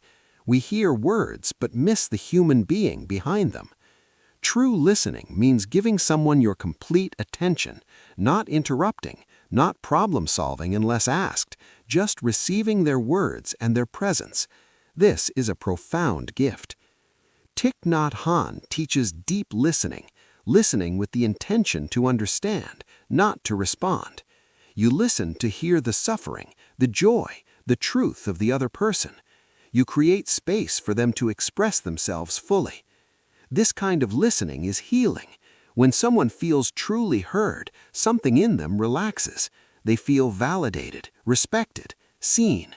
This is compassion in action. Mindful speech also means pausing before responding. When someone says something that triggers you, the reactive mind wants to defend, explain, counterattack. But what if you paused, took a breath, felt the emotion in your body, and then chose your response consciously? This pause creates space for wisdom to emerge. You might realize you don't need to respond at all. You might find words that express your truth without attacking theirs. You might discover that your initial reaction was based on misunderstanding. The Zen tradition values silence highly. Sometimes the most mindful communication is no communication. There's wisdom in knowing when to speak and when to remain silent. Speech creates karma. Words have power to harm or heal, to create suffering or alleviate it. When you speak mindfully, you create conditions for understanding and connection. When you speak unconsciously, you perpetuate confusion and conflict. Notice your own patterns of speech. Do you interrupt? Do you dominate conversations? Do you stay silent when you should speak up? Do you gossip? Do you complain habitually? Do you use sarcasm to hide vulnerability? These patterns are not bad or wrong. They're just habits, often formed in childhood as strategies for connection or protection. But as you become aware of them, you can choose differently. Mindful communication doesn't mean perfect communication. You will still make mistakes, say things you regret, misunderstand, and be misunderstood. The practice is bringing awareness to the process, learning from errors, and continuing to practice. One powerful practice is mindful reconciliation. When you've harmed someone with your words, acknowledge it. Apologize without defending or explaining. Take responsibility. This takes courage, but creates healing. When someone has harmed you with their words, practice expressing your hurt without blame. When you said X, I felt Y. This is different from you made me feel Y. You own your experience while being honest about the impact of their words. In intimate relationships, mindful communication is essential. Partners must learn to express needs, boundaries, and feelings clearly and kindly. They must learn to listen beneath the words to the underlying emotions and needs. Conflict is not the problem. Unconscious conflict is the problem. When two people can disagree mindfully, staying present with each other even in difficulty, the relationship deepens. When conflict devolves into unconscious reactivity, it creates distance and hurt. As you rest here, reflect on your own communication. How could you bring more mindfulness to your speech and listening? What would change if you paused more, listened more deeply, spoke more carefully? The Buddha said, words have the power to both destroy and heal. When words are both true and kind, they can change our world. This is the power of mindful communication. Use it wisely, use it with love, and watch how your relationships transform. Part 8. The Buddha Within. You are already enlightened. Perhaps the most radical teaching in Zen is this: you are already enlightened. Your Buddha nature is not something to achieve in the future. It is your present reality, here and now. This isn't motivational platitude or wishful thinking. It's the fundamental insight of Zen Buddhism. The Buddha himself reportedly said, all beings are Buddha. They simply don't know it. Why don't we know it? Because we're looking for enlightenment somewhere else, sometime else. We think it's an exotic state we'll attain after years of practice. We imagine it's reserved for special people who've transcended ordinary human life. But Zen says enlightenment is this ordinary moment, this breath, this awareness that's reading these words. Nothing special, nothing extraordinary, just this, exactly as it is. The sixth patriarch, Hu Neng, had his enlightenment when hearing one line of scripture: let your mind flow freely without dwelling on anything. In that instant, he recognized his Buddha nature. What did he recognize? Not something new, but what had always been true. Your Buddha nature is the awareness that's present in every experience. When you see, Buddha is seeing. When you hear, Buddha is hearing. When you think, Buddha is thinking. It's not separate from your life. It is your life, lived from the depth of being rather than the surface of ego. The problem is identification. You identify with thoughts and believe you are the thinker. You identify with emotions and believe you are the feeler. You identify with the body and believe you are limited to this physical form. But what if you're not any of these things? What if you're the awareness in which all of these arise? Thoughts come and go, emotions rise and fall, the body changes constantly, but the awareness remains unchanged, untouched. This awareness is what you truly are. It was never born, so it cannot die. It was never created, so it cannot be destroyed. It is the eternal witness, the knowing presence, the Buddha nature. To recognize this is enlightenment, not to become something different, but to see what you already are, like realizing you've been wearing your glasses the whole time you were looking for them. The Zen master Bankei taught that everyone is born with the unborn, the uncreated, eternal Buddha mind. We don't need to acquire it through practice. We only need to stop ignoring it, stop covering it up with constant thinking and grasping. When you truly see that you are already enlightened, practice changes completely. You're no longer trying to achieve something you lack. You're expressing what you already are. Meditation is not a means to become enlightened. It's enlightenment itself, sitting in awareness of its own nature. This doesn't mean practice is not necessary. Even though you have Buddha nature, you must realize it consciously.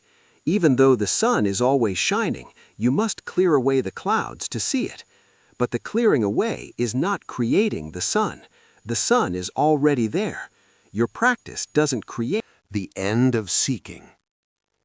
When you recognize your Buddha nature, seeking ends.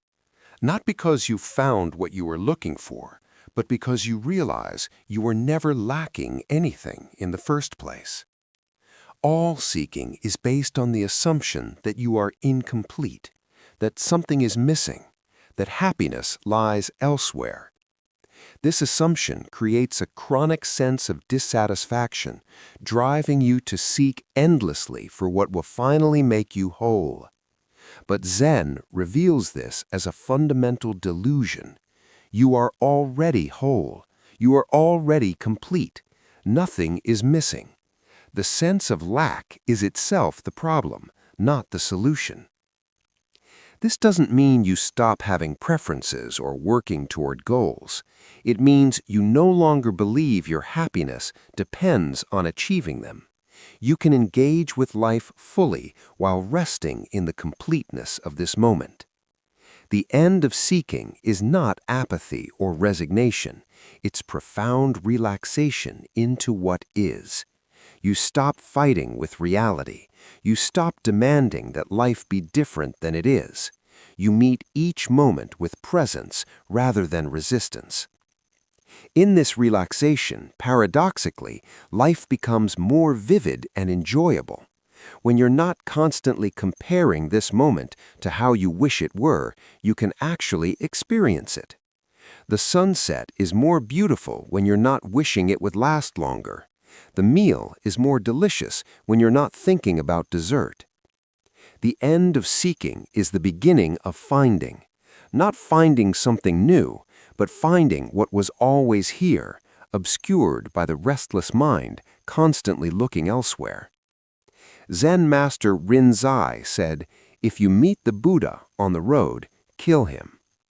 What does this shocking statement mean? It means don't make even the Buddha into an object of seeking. Don't project enlightenment onto someone else. Recognize your own Buddha nature. The teaching is harsh because the tendency to seek outside ourselves is so strong. We want a teacher, a teaching, a technique that will save us. But salvation is not outside. It's in the recognition of your own true nature. This is why Zen emphasizes direct experience over scripture or doctrine. The words in sutras, even the Buddha's own words, are fingers pointing at the moon. Don't mistake the finger for the moon. Don't get caught in concepts. Look where the finger is pointing.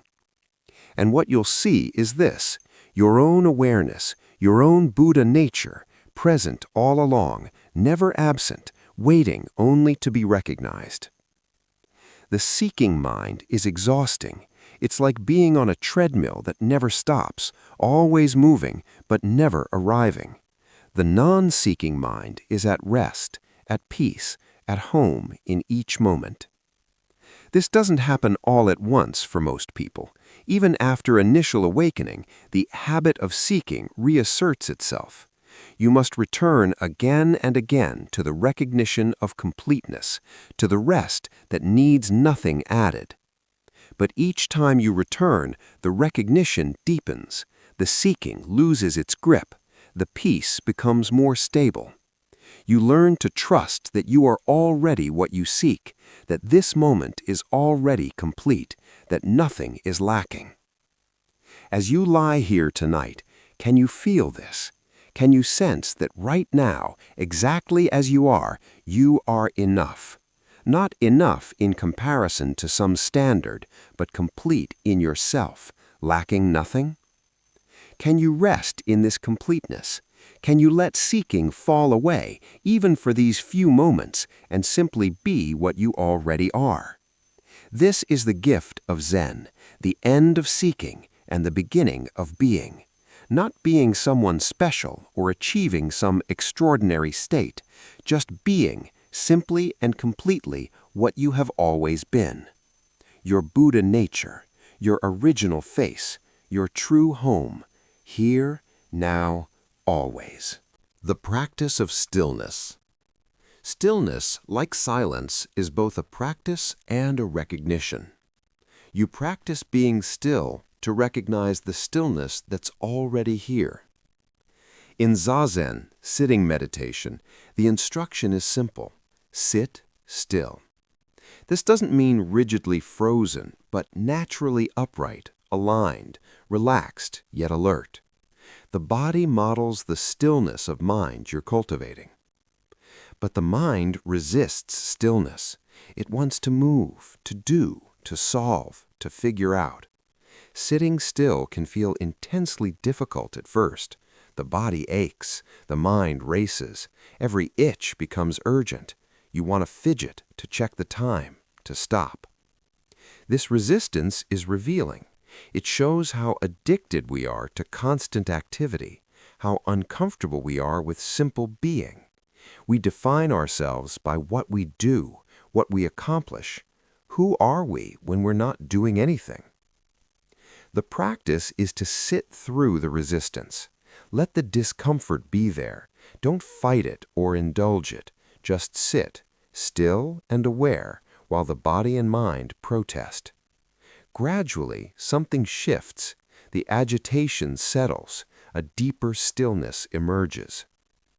This stillness is not inertia or dullness. It's alive, vibrant, aware. It's like a still mountain lake. The surface is calm, but there's tremendous depth. Or like a cat watching a mouse hole, utterly still, but intensely present. In this stillness, you begin to see clearly.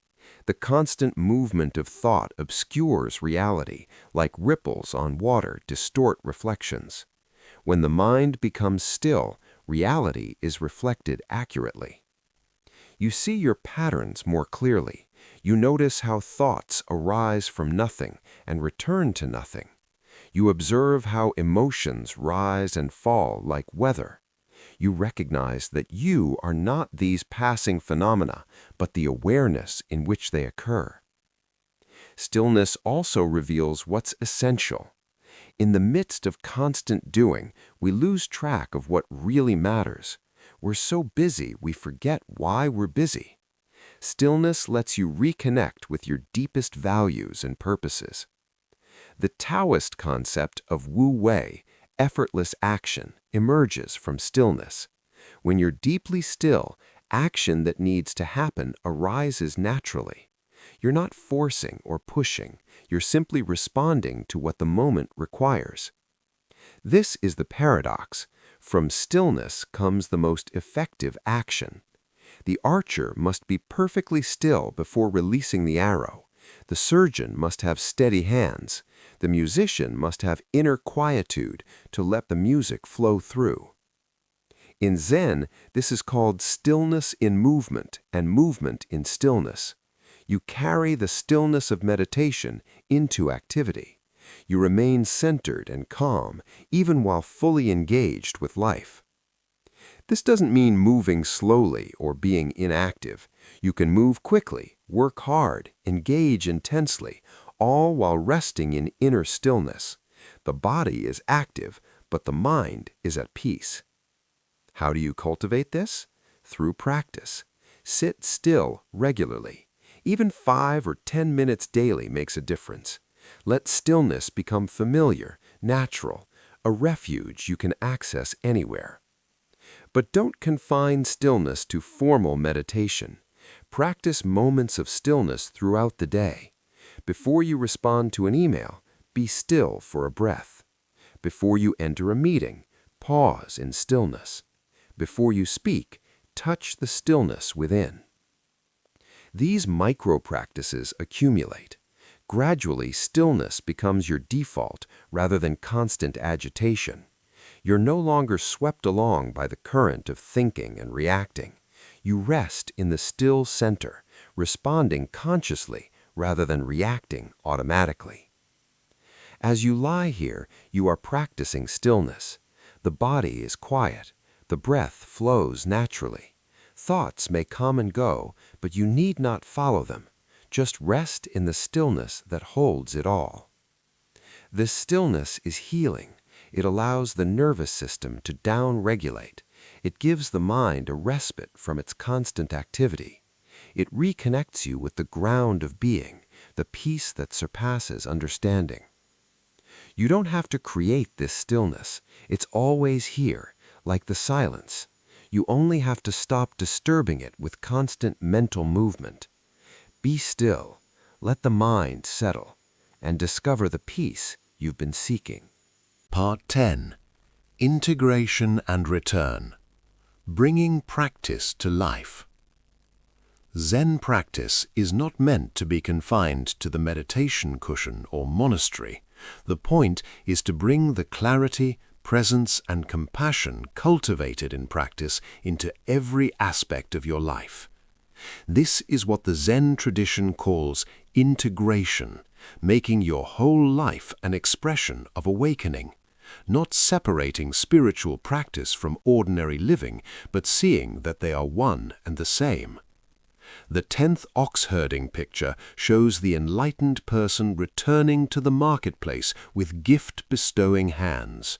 They don't remain in mountain caves or monasteries. They return to the world to serve, to help, to share the fruits of their practice.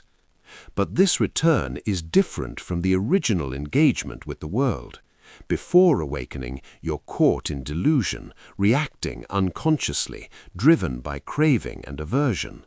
After awakening, you engage consciously, responding wisely, moved by compassion rather than compulsion. Integration means your work becomes practice, your relationships become practice, your challenges become practice. Nothing is excluded. Everything is an opportunity to express Buddha nature. When you wash dishes wholeheartedly, as Thich Nhat Hanh teaches. When you interact with difficult people, you practice patience and compassion. When you face failure or success, you practice equanimity. Every situation is your teacher. This is very different from using spirituality to escape from life. Some people meditate to avoid dealing with their problems. They use practice as a refuge from relationships, work, or responsibility. This is a misunderstanding. True practice doesn't remove you from life. It helps you engage with life more fully, more skillfully, more compassionately. You don't transcend the human condition. You embrace it while no longer being trapped in it. Integration also means balancing the different aspects of practice. Meditation is important, but so is ethical conduct. Wisdom must be balanced with compassion. Stillness must alternate with engaged action. You need both to root yourself in peace and to respond to suffering. Some practitioners become too focused on meditation and neglect other aspects of the path. They might have profound insights but lack the ethical foundation to embody them. Others focus only on service and compassion but lack the groundedness that comes from meditation. The complete path includes all eightfold aspects: wisdom, right view and intention; ethics, right speech, action, livelihood; and meditation, right effort, mindfulness, concentration. Each supports the others. Together they create the conditions for complete awakening. Integration is also about healing the split between sacred and mundane. In non-dual wisdom, everything is sacred. There is no separation between holy and ordinary, spiritual and worldly. Changing a diaper is as spiritual as chanting a sutra, if done with presence and love. This is liberating. You don't have to go to special places or do special practices to be spiritual. Your entire life is the practice ground. Every moment is an opportunity to wake up, to be present, to express your Buddha nature. But integration requires ongoing attention. It's easy to slip back into unconscious patterns even after genuine awakening. The conditioning runs deep. You must continue to practice, to notice when you've become reactive, to return again and again to presence and clarity. Think of integration as a spiral rather than a straight line. You revisit the same issues at deeper levels. You keep discovering new layers of conditioning to release. You continue to grow in wisdom and compassion throughout your life. The fruit of integration is a life lived from wholeness rather than from lack. You no longer feel driven by need to prove yourself or acquire things. You're not running from pain or chasing pleasure. You're simply here, present, responding appropriately to each situation. This doesn't mean life becomes perfect. You still face challenges, losses, difficulties, but your relationship to these experiences transforms. You meet them with clarity rather than reactivity, with acceptance rather than resistance, with wisdom rather than confusion. As you consider your own life, how might you deepen integration? Where are you separating practice from life? How could your daily activities become more mindful, more heartfelt, more expressions of your deepest values? Integration is not a project to complete, but an ongoing process. Each day offers new opportunities. Each interaction is a chance to bring more consciousness, more compassion, more presence. This is the path, simple, ordinary, and profoundly transformative. The endless path. One of the beautiful paradoxes of Zen is that while you are already enlightened, there is also endless depth to explore. You arrive at the goal in the very moment of true seeing, yet the journey continues forever. This is because Buddha nature is infinite. There is always more to discover, always deeper realization, always more subtle layers of delusion to release. Enlightenment is not a fixed state you achieve once and for all. It's an ongoing process of awakening. The Zen tradition speaks of little enlightenment and great enlightenment, and even beyond great enlightenment, there is deeper and deeper realization. Each insight opens onto new vistas. Each release of conditioning reveals more freedom. This can be frustrating for the goal-oriented mind. You want to arrive, to be done, to achieve final enlightenment and relax. But Zen says there is no final arriving. The path itself is the goal. Practice realization continues endlessly. This is actually good news. It means you never get bored. There's always more mystery to explore, always deeper truth to discover. Your practice stays fresh because reality is infinitely deep. It also means you can relax about achieving some imaginary perfect state. You don't have to measure yourself against an imaginary ideal of complete enlightenment. You can simply be where you are, practicing sincerely, growing gradually, enjoying the journey. The Chinese Chan master Linji taught about different depths of understanding. First, you practice dutifully, following the rules and techniques. Then you have insights and think you understand. Then you realize how little you actually understand, and practice deepens. Finally, you forget all about enlightenment and just live, naturally and spontaneously. But even this final stage is not final. There's always more. The Buddha himself, it said, continued to grow in wisdom and compassion for 45 years after his great enlightenment. If even the Buddha kept practicing and learning, who are we to think we've finished? This endless quality of the path is reflected in the Bodhisattva vow to save all beings. It's impossible to complete, yet that's precisely the point. You vow to do the impossible out of love, out of recognition that all beings are yourself. The path is endless, and that's okay. In fact, it's beautiful. There will always be more to discover, more depth to plumb, more mystery to honor. Your practice will never be finished, and that means you'll never be bored, never truly stuck, never without possibility. Rest in this. You are walking the endless path. You are already home. Both truths held together create a life of depth, meaning, and continuous awakening. Conclusion. Returning to simplicity. Just this. We have journeyed together through many teachings tonight. The Four Noble Truths, Emptiness, Impermanence, Compassion, Mindfulness, Koans, Buddha nature, silence, stillness, integration. So many words, so many concepts. But Zen ultimately points beyond all concepts to something utterly simple. Just this. This moment, exactly as it is. This breath, this sensation, this awareness.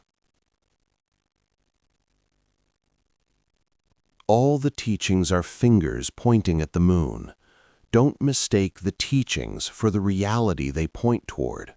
The moon is what matters, the direct experience of reality, your life lived with full presence and awareness.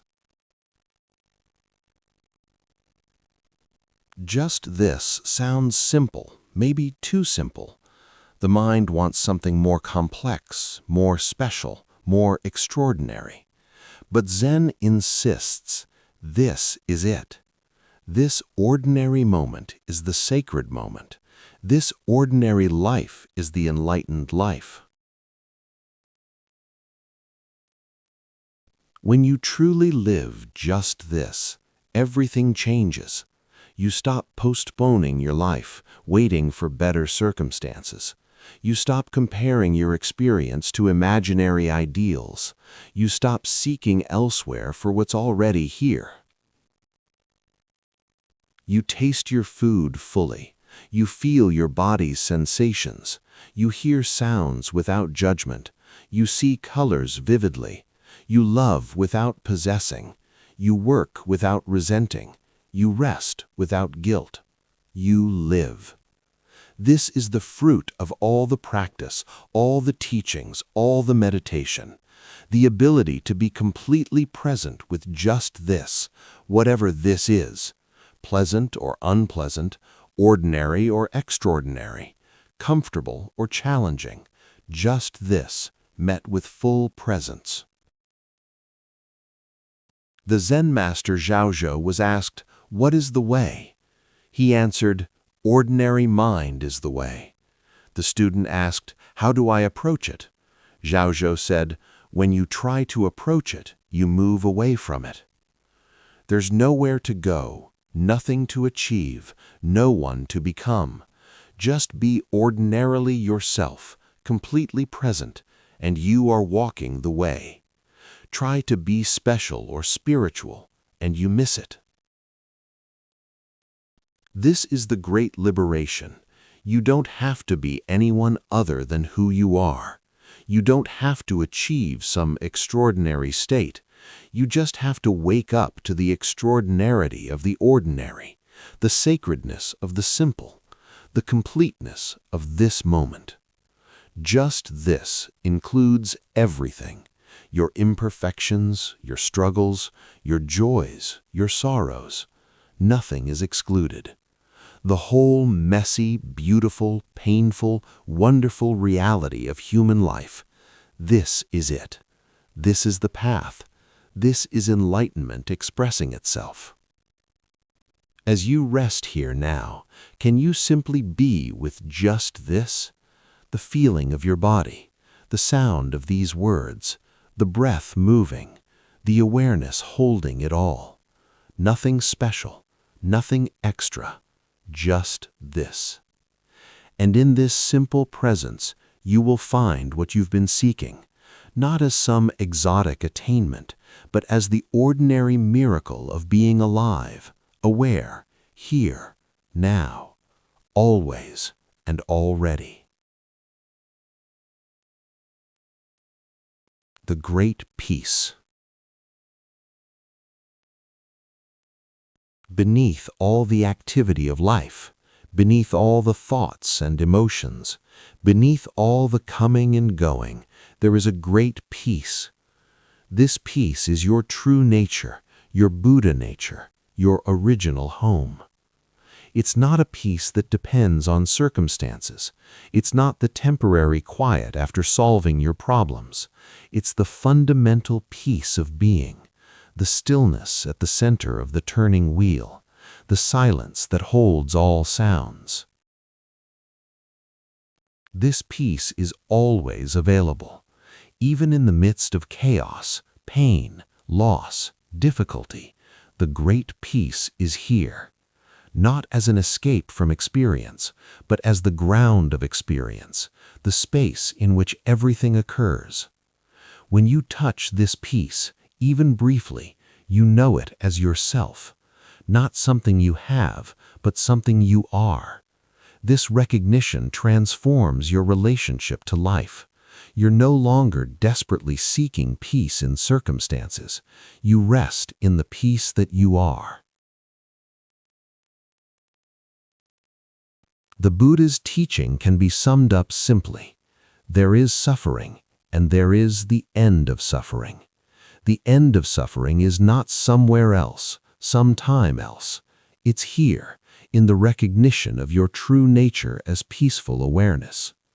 This doesn't eliminate pain or difficulty from life, but it provides an unshakable foundation. The storms of life pass through, but the peace remains undisturbed, like the depths of the ocean remaining still while waves crash on the surface. All the Zen teachings ultimately serve this, to help you recognize and rest in this great peace. The meditation, the mindfulness, the compassion practices, the koans, all of them are tools to clear away the obstacles and reveal the peace that was always here. As you prepare for sleep tonight, let yourself sink into this peace. It's not far away. It's the very ground of your being, closer than your breath, more intimate than your thoughts. It's what you are when you strip away all the layers of identity and story. Feel yourself held by this peace, supported by it, resting in it. Let it dissolve your worries, your tensions, your need to be anyone or do anything. Just be peacefully, completely, here. The great peace welcomes you home. You've never left it, but you may have forgotten it. Remember now. Rest now. Be at peace now. This is your birthright, your true inheritance, not something to earn or achieve, but something to recognize and claim. You are peace itself, temporarily dreaming to be something else. Wake up to what you are, and rest. Final blessing. As this meditation comes to a close, may you carry these teachings in your heart, not as intellectual knowledge, but as lived wisdom, embodied truth, practical guidance for your life. May you remember your Buddha nature, your fundamental goodness, your inherent completeness. May you recognize that you are already whole, already enlightened, already free. May you practice presence in each moment, bringing full awareness to ordinary activities. May you wash dishes, walk, work, and rest with mindfulness. May your entire life become your practice. May you cultivate compassion for yourself and all beings. May you forgive yourself for your imperfections. May you extend kindness generously, knowing that love never diminishes in the giving. May you face suffering with courage and wisdom. May you find meaning in difficulty. May you transform pain into understanding, loss into letting go, fear into faith. May you rest in the great peace that is your true nature. May you know yourself as the vast awareness in which all experience arises. May you live from this depth. May you walk the pathless path with joy. May you practice without seeking, sit without striving, live without grasping. May you be ordinary and extraordinary simultaneously. May you honor the impermanence of all things. May this teach you to cherish each moment, each being, each breath. May you hold life lightly, yet love it fully. May you trust the endless journey. May you enjoy the walking without needing to arrive. May you grow continuously without demanding perfection. And may you know deeply and certainly that you are not alone. You are held by reality itself, by the ground of being, by what the tradition calls Buddha nature, or God, or the Tao, or simply this. You are a wave in the great ocean of existence. You are a note in the cosmic symphony. You are a cell in the body of the universe. You belong. You matter. You are loved. Rest now in this knowing.